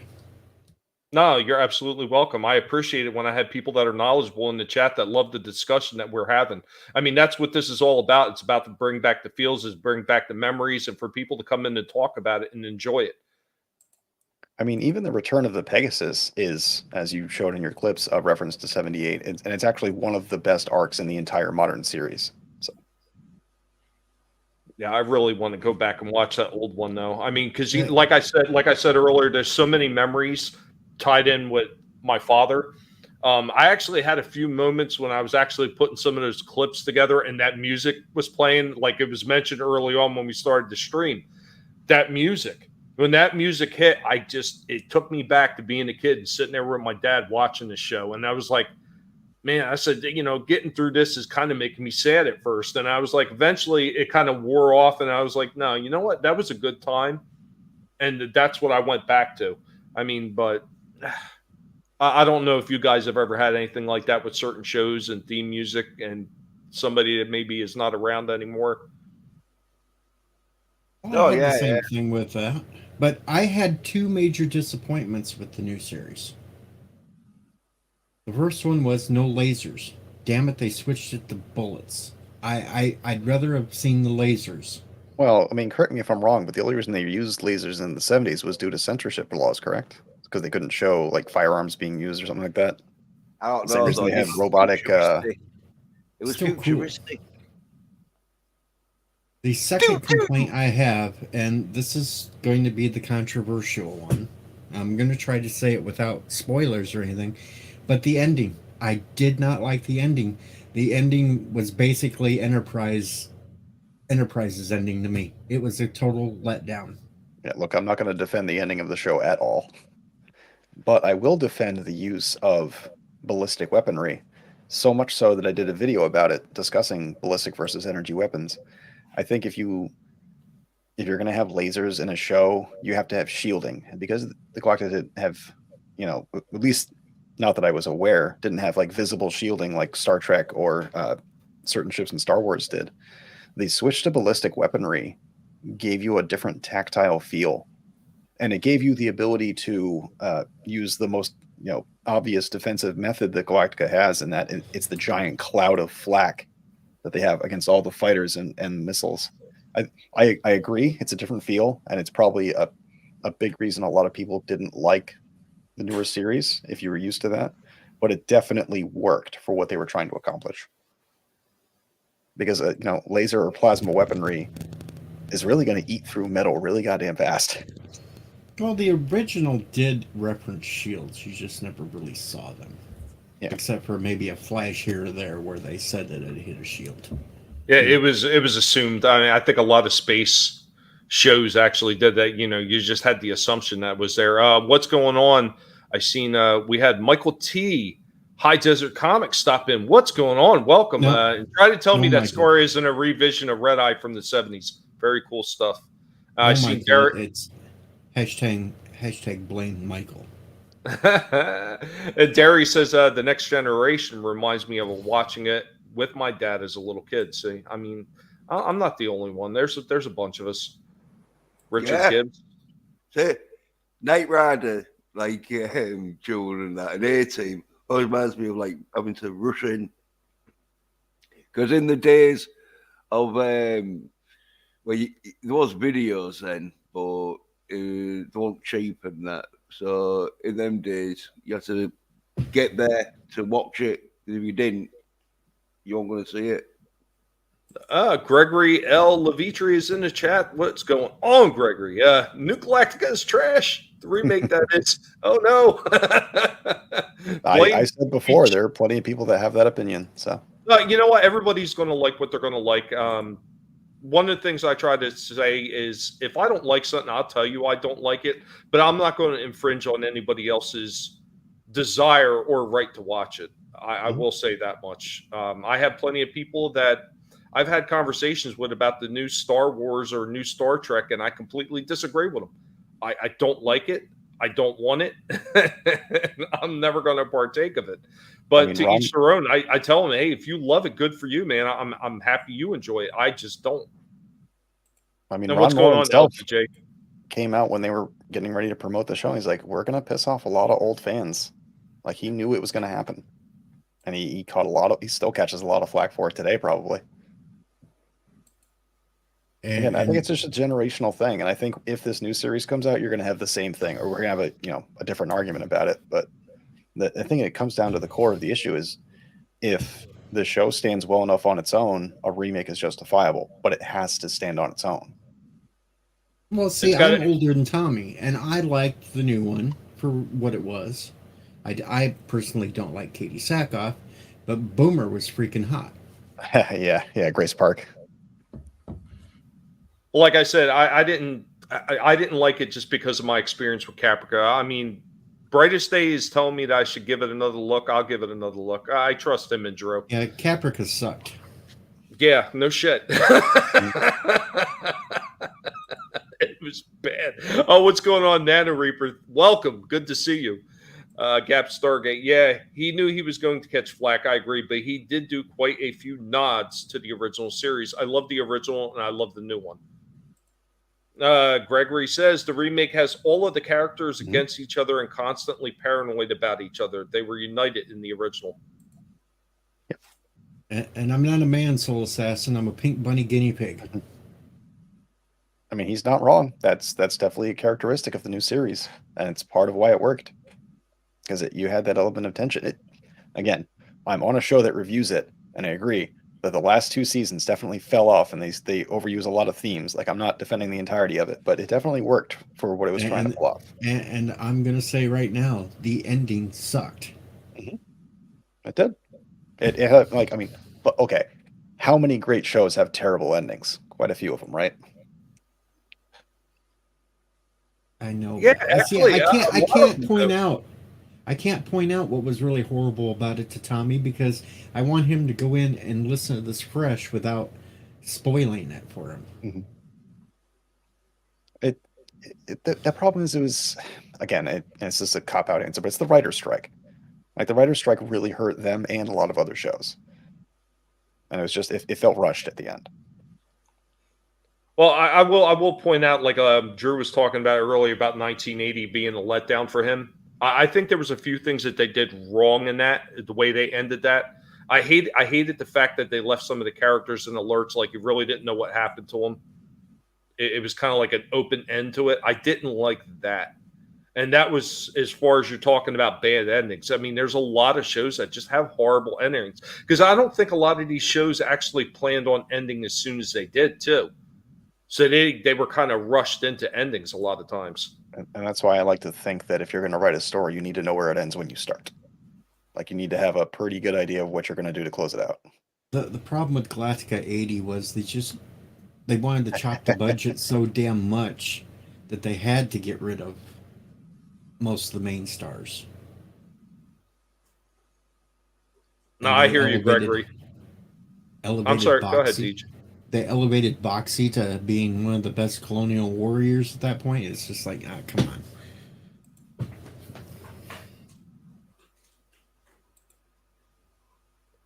So I guess it wouldn't be a Battlestar discussion without Deej talking about one of his Boxy theories.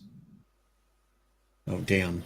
I got to come up with on one the on the spot, fly. because now I got to come up with a Boxy theory I was not prepared for, because usually I roll with the Boxy theories with whatever episode they're talking about on Pegasus. Well, see, now you're going to make me do it, Deej. You're going to make me do it. Well, we're waiting. Boxy theory. Boxy got trapped into a time warp, was transported to the planet Earth in the year 2022, and he runs by the name of Tommy and the Guinea Pig Collection. No, that's horrible. Boxy is just a mantle they give to the youngest person on any given show or panel. Yep. Oh, wait. That's you then. Okay, Boxy is actually Brightest Day. Boxy Day. Nice. Super fan, Adam Shawhan. What's going on, my friend? Good to see you. The soy never helped. And Chaos Boy, what up? Never does let you on a nice pair of tits. And you're a dude. I made that comment to Nano Reaper. He made the glowing spine comment. If Baltar had hit it from behind, none of this would have happened. The Baltar character I thought was actually quite interesting in the original series. I think they could have did a lot more with him, and I wish they would have. Mm-hmm. That's a big difference between 78 and the reimagined series, is that, I mean, Baltar is essentially helping the Cylons in both, but in the older series, if I'm correct, he was doing it very deliberately And in Oh yes, he wanted to rule over what was left of humanity at the bequest of the Cylons, and then the new one, he was just stupid. Yeah, well, he's stupid, egotistical. And horny. You could have a whole hour-long conversation about why Baltar sucks and why he's a good character, but So look, I've been drinking, and I have to ask, who is this Tommy in the guinea pig collection that you speak of? Because I know of the collective, but I don't know about the guinea pig collection. That just sounds eerie, yo. But what do I know? I'm just a wiener dog. Oh, Jesus. it's become a furry panel now. Female Starbuck was the most retarded thing ever. Brightest, you want to take that? Again, there's going to be a lot of people that have that opinion, and there's a lot of people that still love Katie Sackhoff. So you're never going to convince people. Yeah, I think though, being a pilot was one of them where if maybe there was like bus drivers, you could get away with changing into a female, but when it's a fighter pilot, it's like, yeah, no, there's a reason why. Okay, so make fighter pilots. You always hear about Starbuck. You never hear about Boomer. You never hear about Ty. It's always Starbuck. They changed a lot of characters, both in race and gender, and didn't make an issue out of it. Not really, except for Starbuck. And that's the only thing people harp on. Yeah, it was a pilot, though, isn't it? It was one of them. That's because Boomer and Ty were more regulated to minor characters in the original series. So there's still minor characters in this. Ty had a bigger.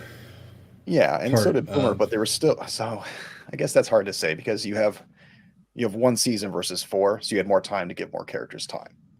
So that's almost a not fair comparison.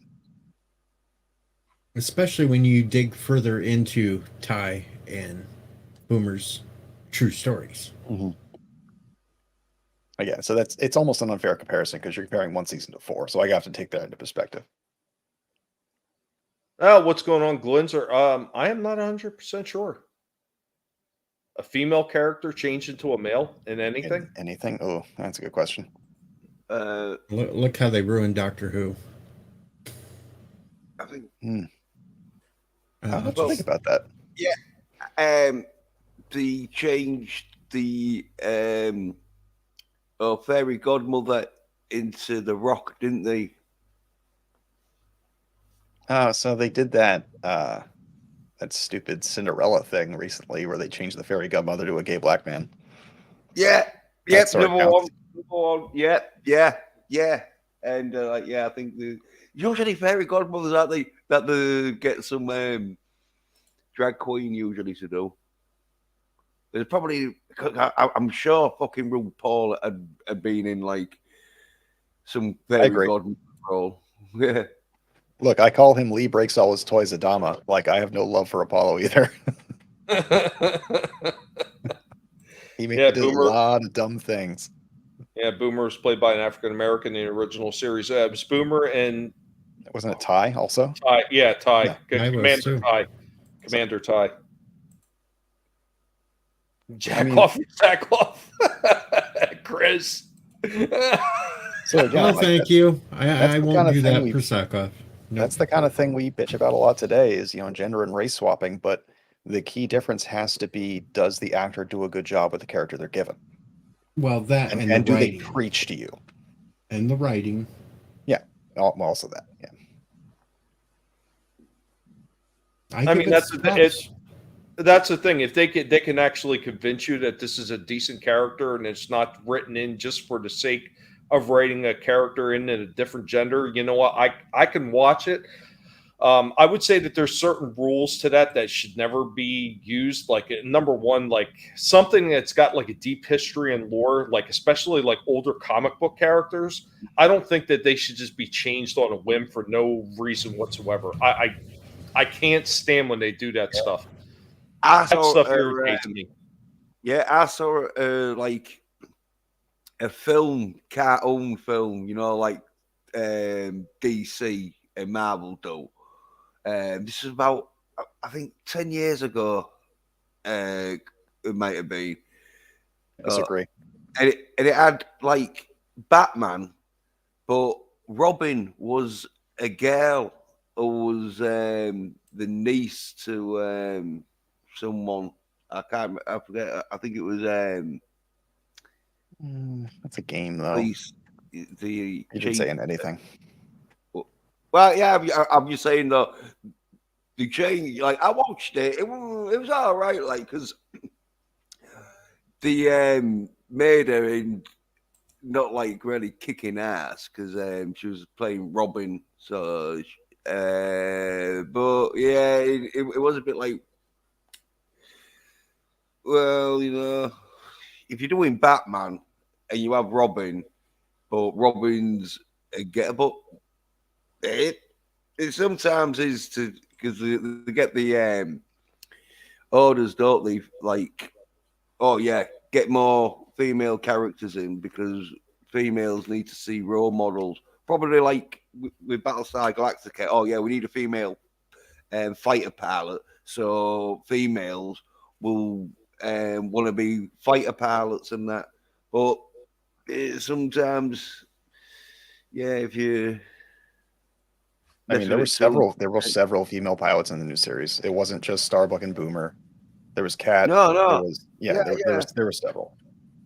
Yeah. That's what I'm saying. They'll put like in Star Wars, like the new episode that had female pals, but like at least the did get the female to look like she could fly a plane because like in the Star Wars sequels, they got females who look like they can hardly put makeup on. And then the flying fighter pilots is like, like I explicitly said before, this is not an argument that is ever going to satisfy everybody or ever be solved. No, but I'm saying no. At least they did make the female in Battlestar Galactica look like she was a bit manly, more sort of tomboyish. Where if you get them too female-y, and that, a lot of times though, I do wish that they would do this approach for a lot of these different characters. So let's just say when they go to do a new show, and one of the main characters is a male. Sometimes I think it's actually better for the show if they just say that character's not going to be in it and they put a new character in their place. It's supposed to represent that character, but it's an entirely new character and even with a different name.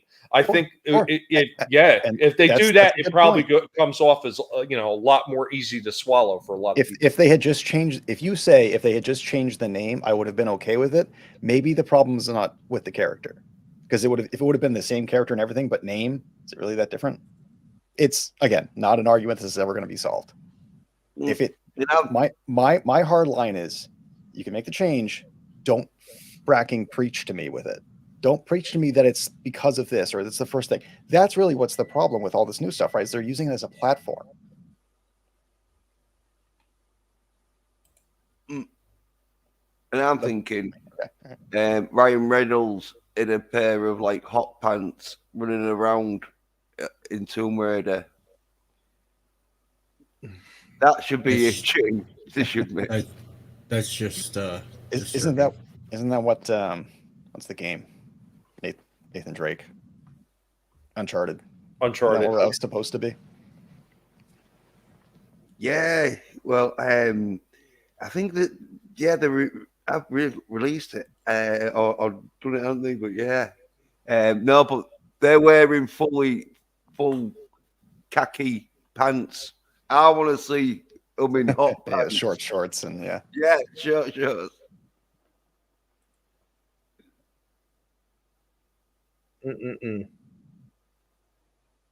Once again, I can't really speak on it because I've never fully watched the show, so I can't even say if they really delivered or not. Like, that would be greatest day. That would be Deej. Okay, you know what my answer to that is? Take it up with Hollywood.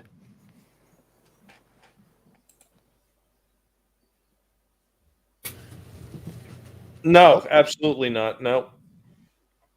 then again, those weren't swaps either. And his problem is with swaps. Again, I'm not trying to convince anybody. I have my stance. He has his. Plenty of people fallen on both sides over the last 20 years since that show has been out.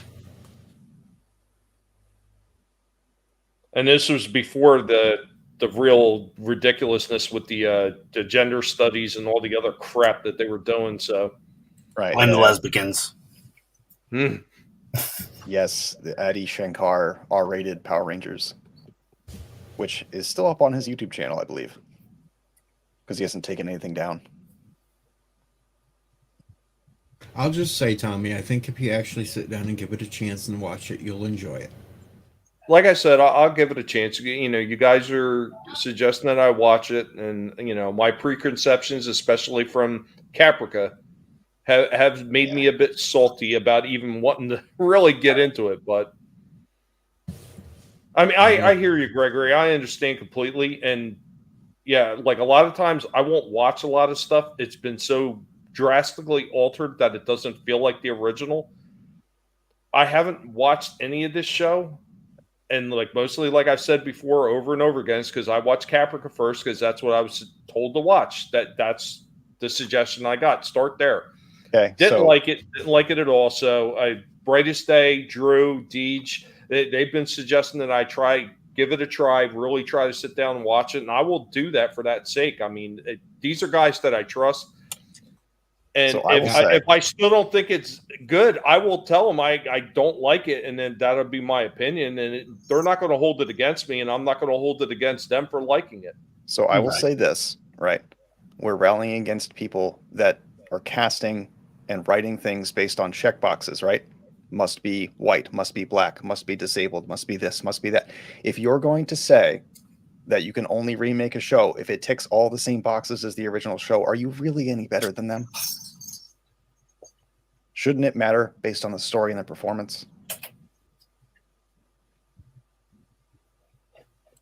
Saying.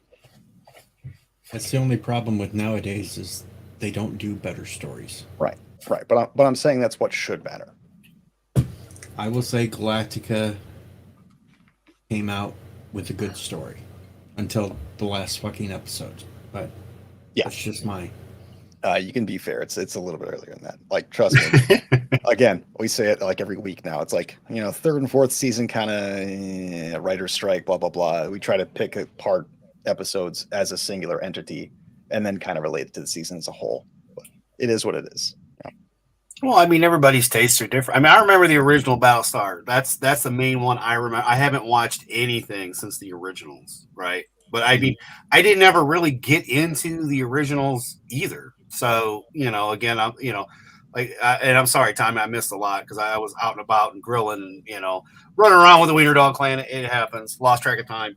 But I mean, yeah, if it's got good story, that's the main thing, right? You got to have a good story. It doesn't really matter who's in it, this, that, or the other.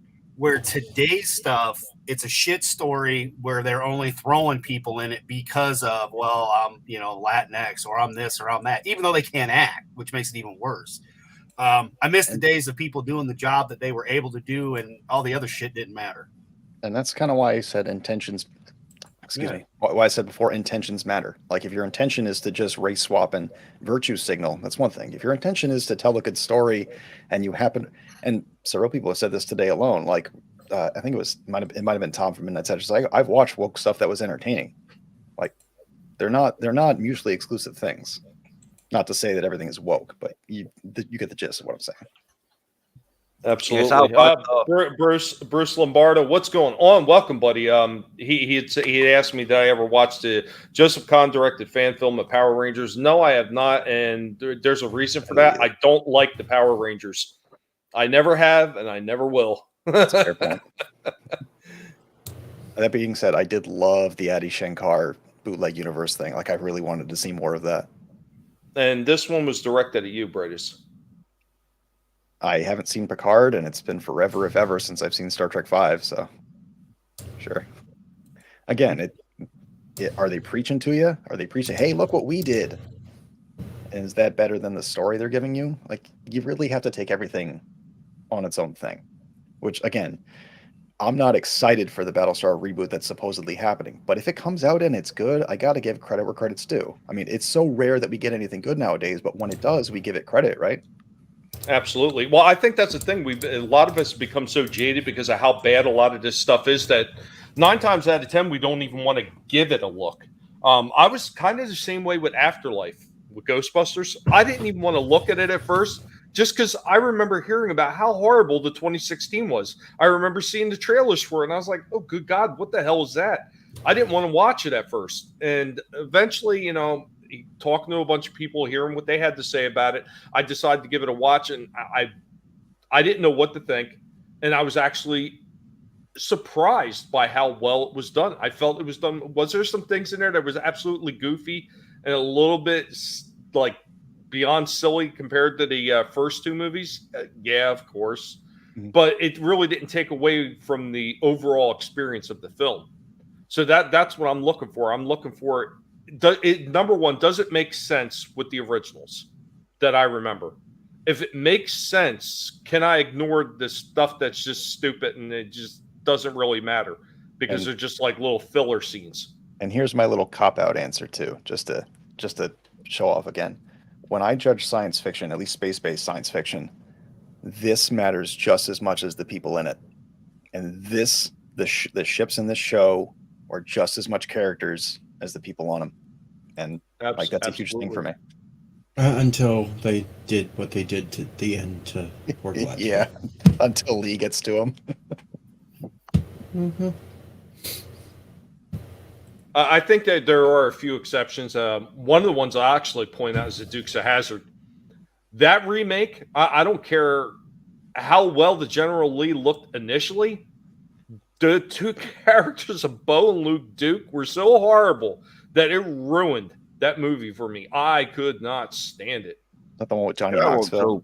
Yeah. Oh God, it was so horrible. Well, that's because we had the original, though. I mean, it's kind of the same thing with Green Hornet. That movie was shit. Okay, so there you go. There's a couple of instances where you didn't get a race swap, but the movie was still fucking shit. Yeah. Mm-hmm. Right? That's because they picked the wrong people to act in it. Yep. And the writing was horrible. These things are not mutually exclusive. Yeah, but there's a lot of films that, like, it could be good, but there's people in there that are getting paid to make it shit, so it brings the company down. And I'll even back you up on what you said about Tom. There is a show that is fairly woke, but I did enjoy, and that was the one that was on Apple, For All Mankind. I kind of enjoyed that one. Yeah, it's so kind of an alternate version of the space race. So I see this. I don't know what to think anymore because of the production issues that have happened. They lost a showrunner, and I did a video like a month or 2 ago about how there's apparently also a movie that's supposed to happen, and Simon Kinberg, who's in charge of the movie, is, at least from the way I interpret it, is probably going to wind up with creative control over the new series if it happens. So if that happens, then I'll be a lot more worried. But I don't have any faith until I see it in anything anymore. And that's one thing I agree with Gregory on, even though we've been arguing this whole time. I don't have faith in anything new that comes out until I see it. Damn right. As well it should be, though, right? I mean, it's... Again, I saw the Ghostbusters 2016. That's actually a really good point. The Dust channel has some amazing sci-fi on it. That's 2 points I agree with Gregory on. Go check that channel. I'll actually go look it up and drop it in the private chat. Some good stuff on that show. I know exactly what he's talking about.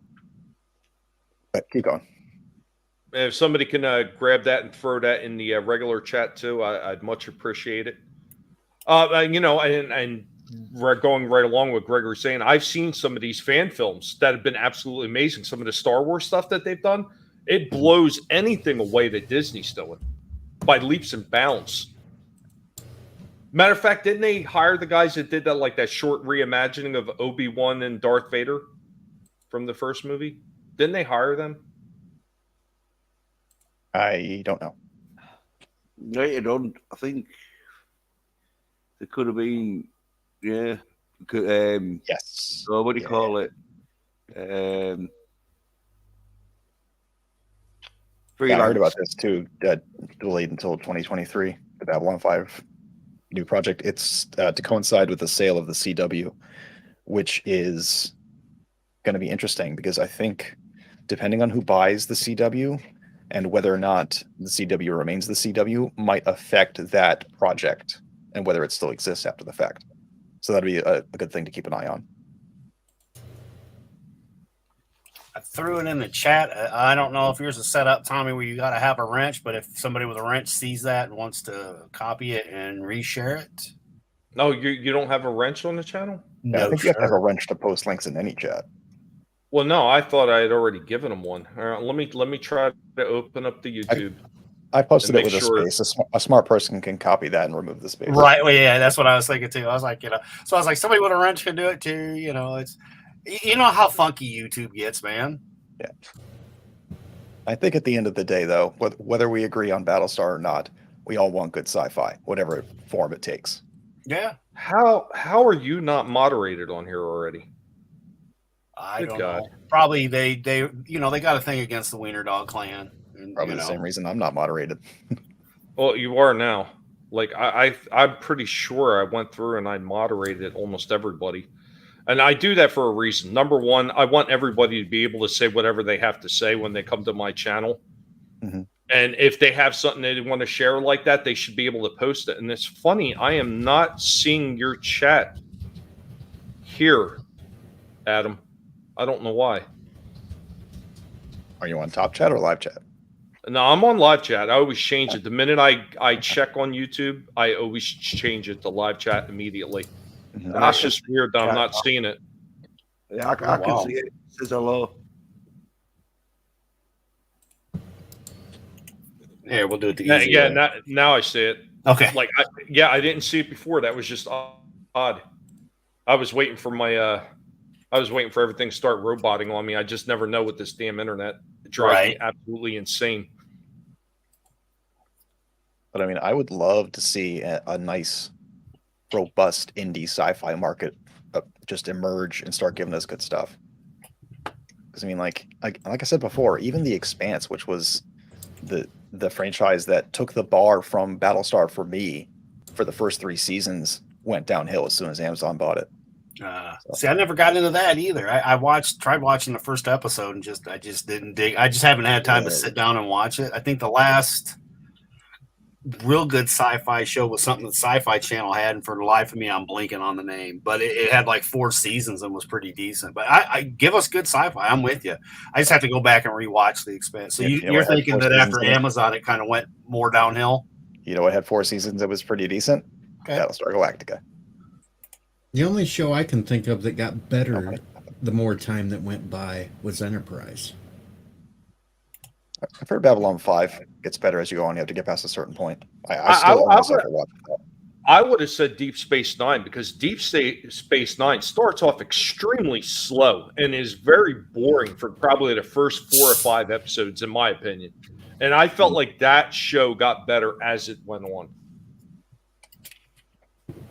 Yeah, sometimes you get that. I mean, it depends. I mean, shit happens. Shit happens in real life too, in the Hollywood end that affects how a show happens. People die, writers get fired, writer strikes happen. You can't always control everything. In a perfect world, we would get amazing sci-fi all the time. But the one show I can definitely say got worse is when they attempted to reboot The Greatest American Hero. Mm-hmm. That one got so horrible that they didn't even show the pilot on TV. There was another little show I used to watch, and it was called Key West. And I don't even know why I really liked the show. It was just a goofy little story about this guy who was basically almost like a bum drinking himself to death in Key West. But I thought the show was kind of enjoyable, and they actually took it off the air, and I wound up getting like the Nelson ratings that one year. And they asked, "Oh, is there any show you would like to see brought back?" I said, "I'd like to see Key West brought back." So they brought it back, and when they brought it back, it was so tremendously bad that I think it lasted maybe a month.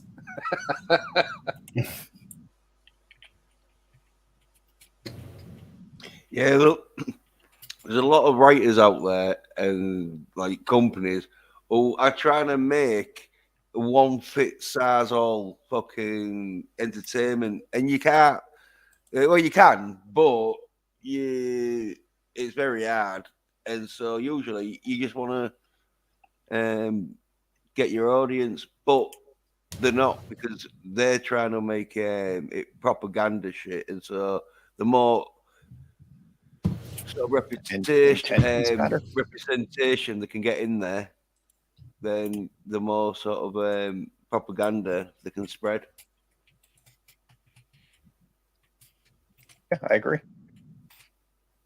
Yeah, Dark Matter was the name of the show I couldn't think of. I thought that one wasn't too bad for a because that was the Sci-Fi Channel original, if I'm remembering right. So Dark Matter and Killjoys came out at the same time, and I was a bigger fan of Killjoys because I think Dark Matter took itself too seriously, and there was one arc I really didn't like, but they were both good shows with pretty fantastic casts. Yeah. But yeah, give us good stuff, man. That's all we're asking for. Stories, real stories, good stories. And what does it always lead to when they put decent programming out there? It always winds up leading to the thing where they make the most money on, which is merchandising. Mm-hmm. How much merchandising have you seen for what's that new Star Trek one? I can't even remember the name of it because I refuse to watch it. Discovery? Yes. How much merchandising have you seen for Discovery? Well, you can't have Discovery merchandise because it has to come with instructions on how to hold a phaser. Here's a hint. It's not this way. Right. We watched Picard. It felt like the Kmart version of the X-Men, right? Like we made more fun of that show. It was like the Royal Rumble, Tommy. That's what we had did. Now we watched Lower Decks and it was a cartoon, and that was kind of funny because it was silly in the cartoon sense. But yeah, I mean, a lot of people seem to forget how much everyone hated the Next Generation when it first launched. Because I'm an OG Star Trek fan more than any of the rest of the series. But yeah, Picard kind of neuters Next Gen, to say the least. But again, if you can watch it and enjoy it, there's like we had fun watching it and laughing at it and kind of picking out the things that we would have done a little bit differently. But yeah, I don't even know if season 2's out. I've never watched Discovery. I've not watched one bit of that. I wasn't interested. My ex made me sit through a lot of it, and I was like, this is dumb. And I'm not even a huge Trekkie, but like, this is just a bad show. Well, thank God she's your ex then, my friend. To be fair about Next Generation. Next Generation, the first season and a half was pretty weak. There's the Orville. Shout out to Orville Nation. When the Orville became more Star Trek than Star Trek, yeah. I mean, the Orville was the shiznit from the beginning. I thoroughly enjoyed it. So there's an example of what Gregory in the chat was talking about before, where you pay homage to something, but you make it entirely different. It's not a one-to-one transition. That works just as well.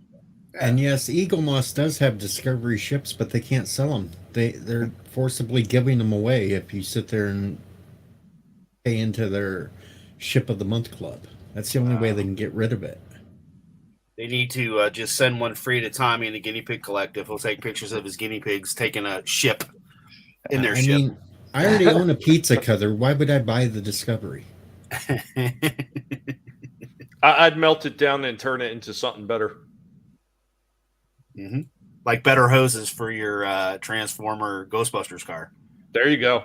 Oh, don't even get me started on those things. They drove me absolutely bonkers. I lost my, and that was the first time I've lost my mind on one of the newer Transformers that Hasbro's been doing. Oh my God, when they did that, I went freaking absolutely nuts. I just feel like showing off more stuff. So this is completely, I don't remember, was there a Valkyrie in the original series? I don't recall offhand. I don't recall either, but so this is unique to the Reimagined series then, and it's actually unique among Battlestars because of the shape. If you look at both the Pegasus and the Galactica, they both have the double layer alligator head where they have the dock section in the middle, which is kind of sunk in. And the Valkyrie is a much smaller, lighter, faster, much more heavily armed Battlestar. And there's 3 of them. If you watch the plan in the chronological order, you'll see the existing contingent of the Valkyrie class shortly before they all get destroyed. Spoilers. What would you say that that Valkyrie class one is more like a destroyer or an actual battleship as opposed to because originally they were saying the Galactica was more like a carrier. So, a Battlestar in itself, and this is true for both series, is a combination battleship carrier. In the later series, because it's ballistic weaponry, they're also a combination missile destroyer because you have guided missiles and whatnot. All of that's true for the Valkyrie. It's just a smaller, lighter frame. It does all the same things. It's got a lot of cannons. It's got missile batteries, and it's got fighters, and it's got a flak wall. So.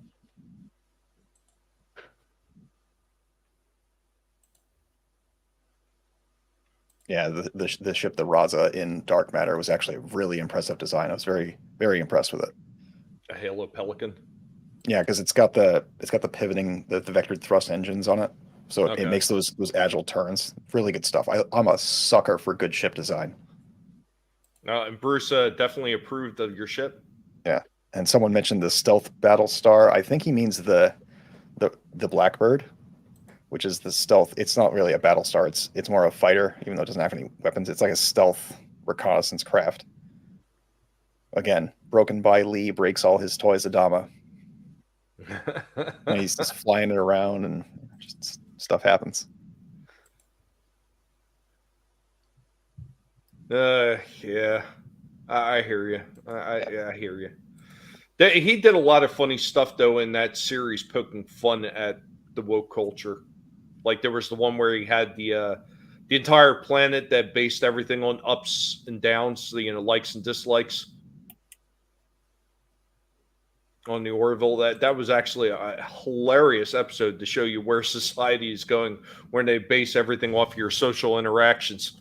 And it's very much like what we're seeing now, especially with like Twitter and Disgrace Book and all these other sites. It's very much like that. All I can think of is in the movie The Island, where, all he wanted was some bacon, but they wouldn't give him any bacon.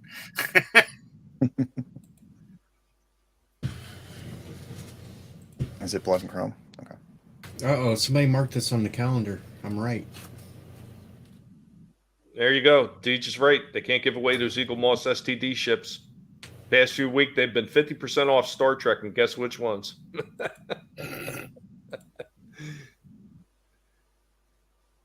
Yeah, so that was kind of something. You find this a lot if you play Deadlock, which is the game that came out. The underside of the Valkyrie is nearly exposed. Like that long thing in the middle is the FTL drive. So it has an exposed faster than light drive, which is very, it's a big vulnerability. See, and this is why I wanted you on to be able to talk about that stuff because, like the original show, I know about the characters. I know about basic plot lines and everything like that and how much I enjoyed it as a kid. And once again, it's something that I haven't watched in a great number of years because it wasn't something that was readily available on a lot of different medias. Because back when I was still picking up everything, I think they might have had it on VHS at one point, but it wasn't around for very long. You know how a lot of the VHS tapes went. You either got it when you got it or you never seen it again. Mm-hmm. And it's getting to be the same way with a lot of these DVD collections too. I mean, you either find it or you'll never see it again. Which brings me to this Saturday's giveaway stream, if I could plug my own channel for a bit. Oh, absolutely. Absolutely. Before we let you plug your channel, we're going to have to do this. You know me, but I don't remember smelling you before. Who are you and where do you come from? I don't know how to follow up that intro. You've got me thrown over a loop. So, for anyone that's interested, this Saturday is my 1 year on YouTube, my 1,000 subscriber celebration, and a huge giveaway where I will be giving away the definitive edition original series Battlestar Galactica Blu-ray collection. That's 1978, 1980, and the movie in, I believe, regionless Blu-rays in one collection, as well as the collected Ronald D. Moore series on Blu-ray, I believe is also regionless, so don't quote me on that. And because I hit 1,000 subscribers, I will be giving away the Eaglemoss Hero Collection Modern Base Star. So there's going to be some big prizes given away. Well, first off, congratulations. I remember seeing that you hit that, and you know what? Well deserved, sir. You've been working hard on your channel, a lot harder than I have. Part of the reason is because I have a whole collective to answer to, so you don't have that problem. Yeah, congrats. Yeah, congrats, bro. That's awesome. Now I just need like, half the watch hours. Yeah, that's always the problem, isn't it? Like once you cross one finish line, you still got the other one to get back across too. And what's going on? Shiftygism, welcome. Thank you for coming. Well, don't worry. See, if you're kind to the Wiener Dog Clan, they love to sit and watch videos. This is no joke. There are a lot of people that the reason they got the watch hours were from the dogs. They have their own account. The Frank and the Wiener Dog Clan, like that is legitimately the dog's account, because when I put on their TV, they're watching different stuff than I'm watching. So, you just might have to rub his belly. You might have to bribe him with some treats, but don't worry. We'll get you there. We'll get you there, buddy. At one time, I could have gave you watch hours because I had like 14,000 of them. And then they all start slipping away. It's actually kind of funny, and I'm not going to try to drag the stream down, but the first video I posted on YouTube was a short of my dog who recently passed. So I was thinking about showing that again during the stream. I'm not 100% on it because I still miss that dog. No, I'm so sorry about that. It's because they're part of the family. I mean, when I've lost some of my pigs, man, it kills me a little bit. Dude, it's the 1 year anniversary yesterday where we lost Doodles, and tomorrow where Buddy passed. And Buddy is the first wiener dog I bought as a young adult. And it's only been a year. So I've been like drunk all the last 3 days, just drinking and chillaxing. And, I wasn't going to jump on here, but then when whoever it was said something about a guinea pig collection, I'm like, okay, I can't not say something. I just have to, just to be an ass, to be me. Because there's a great panel here. You guys know a lot about this stuff. I myself, like I said, haven't watched. I remember the original from '78. That's the little bit that I saw. But thank God that we can go back and rewatch this stuff because, well, I've been watching more old stuff than anything new because I can't find anything new worth watching. So other than Sweet Tooth, I watched that, and that was actually surprisingly kind of fun, which is something on Netflix. It's based off of comic books, which the comics are a lot more graphic than the show. But oddly enough, that turned out to be a pretty decent show, in my opinion. It was a whole lot of fun. But yeah, when it comes to sci-fi, dude, I think that if we were to get more good sci-fi, it would help, along with midget wrestlers, because I think midget wrestlers would help the world balance out as well. Good sci-fi, midget wrestling, and maybe it'd be better. Just do a 48-hour live stream. You'll have the hours in no time. Yeah, right. Find time to do that. Yeah. Well, you know what? I think you're missing something, Adam. Midget wrestling is fine, but what you really need is women midget wrestling. Yeah. That's something we haven't seen yet. This is true. And we could even have better mixed tag matches, with a little midget guy and a little midget woman versus another midget guy and another midget, unlike the ones that we watched with Miss In Her Come Screw Me Teddy, the Mrs. Wife. I'm sorry, guys. Tommy came and watched the last pay-per-view along with Red Gaze, and we had fun ripping into it more than watching. This is absolutely true. It was so terrible. It was bad. Or maybe he just needs a pink bunny. Oh, no. Oh, dear. Not the bunny. Are you high? Not yet, but I will be soon after seeing a pink bunny. But guys, I know there's some other people that are getting ready to start their live streams soon. So we are going to go ahead and start wrapping this one up. I want to thank everybody that stopped by, my two special guests tonight, Brightest Day and Supreme Heretic. Thank you guys so much for coming on here and sharing your Battlestar Galactica knowledge with us. It has been absolutely a lot of fun. Of course, my man Jens, who is here week in and week out. Thank you, Jens. Always appreciate you being here for the collective. And I know the collective appreciates too. Deej and super fan Adam Shawhan for also stopping in. Thank you so much, guys. It's such a rarity that I get to have the Deej on here too. I appreciate you coming in. Hey, I'm around for parties all the time. And he gets paid for it, folks. Once in a while, That's just the bunny suit. Yeah, I've been paid to wear a stupid rainbow unicorn. I've been paid to wear a peacock outfit. I've been paid ungodly amounts of money to wear stupid outfits, but I have no shame. Well, we're gonna take it around the panel. Scan for identification. So, scanning for identification. I know, Brightest, you already gave your outro. You want to just remind the people one more time what shows are coming up? On my channel, Monday, Wednesday, Saturday is Booked with Brightest Day, where I read sci-fi novels to you guys.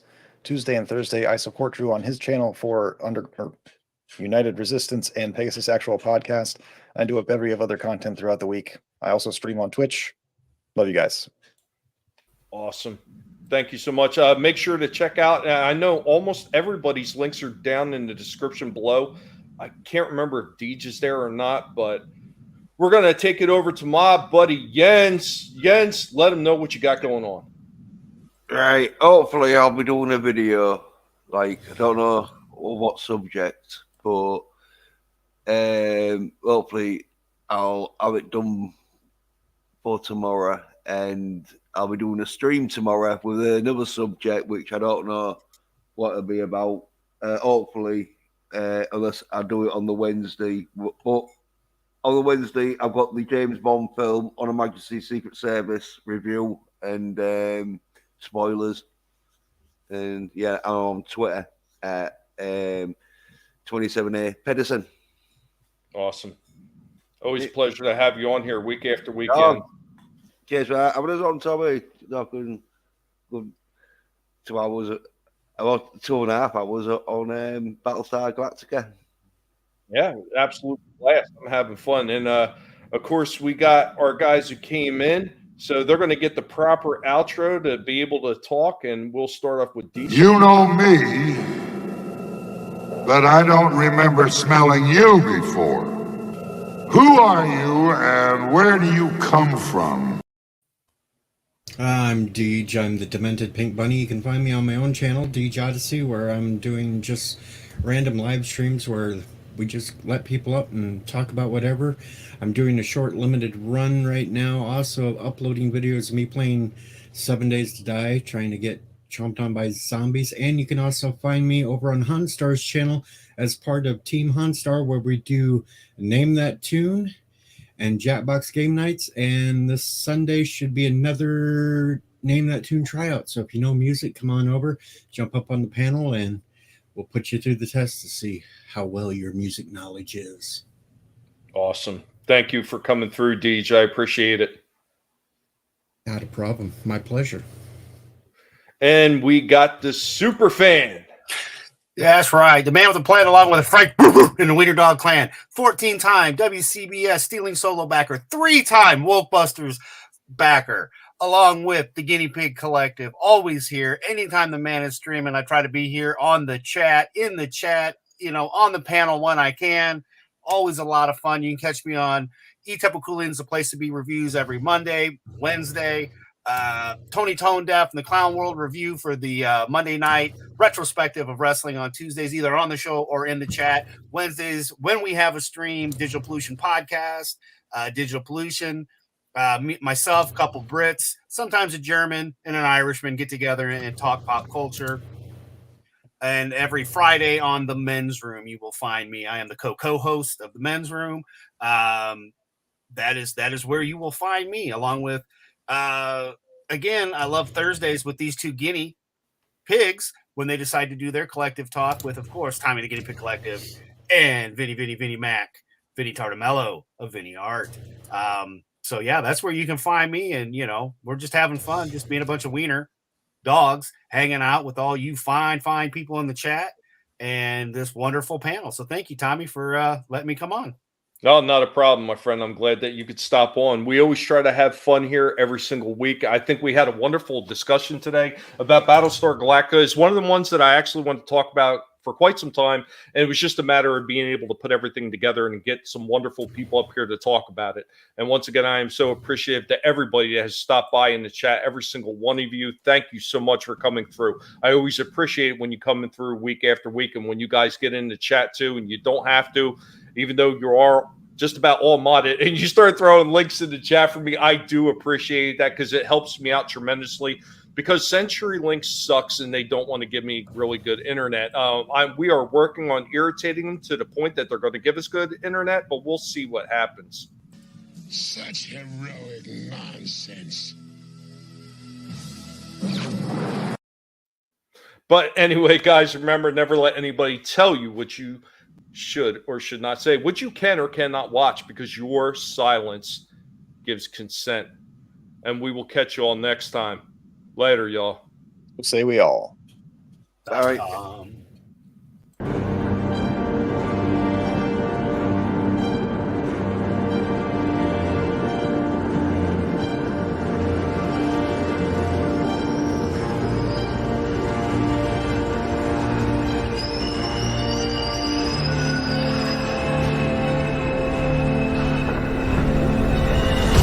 Oh, sorry. Yeah, hi, Coast Casino. Hey, welcome to Sparking News Podcast. My name is Scott. I'm E. Temple Queen of the Place to Be Reviews. I am the Patriot, True Taylor, aka Supreme Heretic. The Red Gaze on YouTube, at the Red Gaze on Twitter. What up, what up, what up? Hello, everybody. It's me, Vinny. The voice of Immortal Coil. Oh, hey, I am the Ghost Bear. What's going on, Tommy? And to get anybody to like this? Yeah, I'm Wes Moody of the Wes Moody Webcast. Tone Death, rockin'. I mean, we have a lot of cool things over there. I did some magic tricks. Hi, guys. Try to stay here. My name is Marky Knight.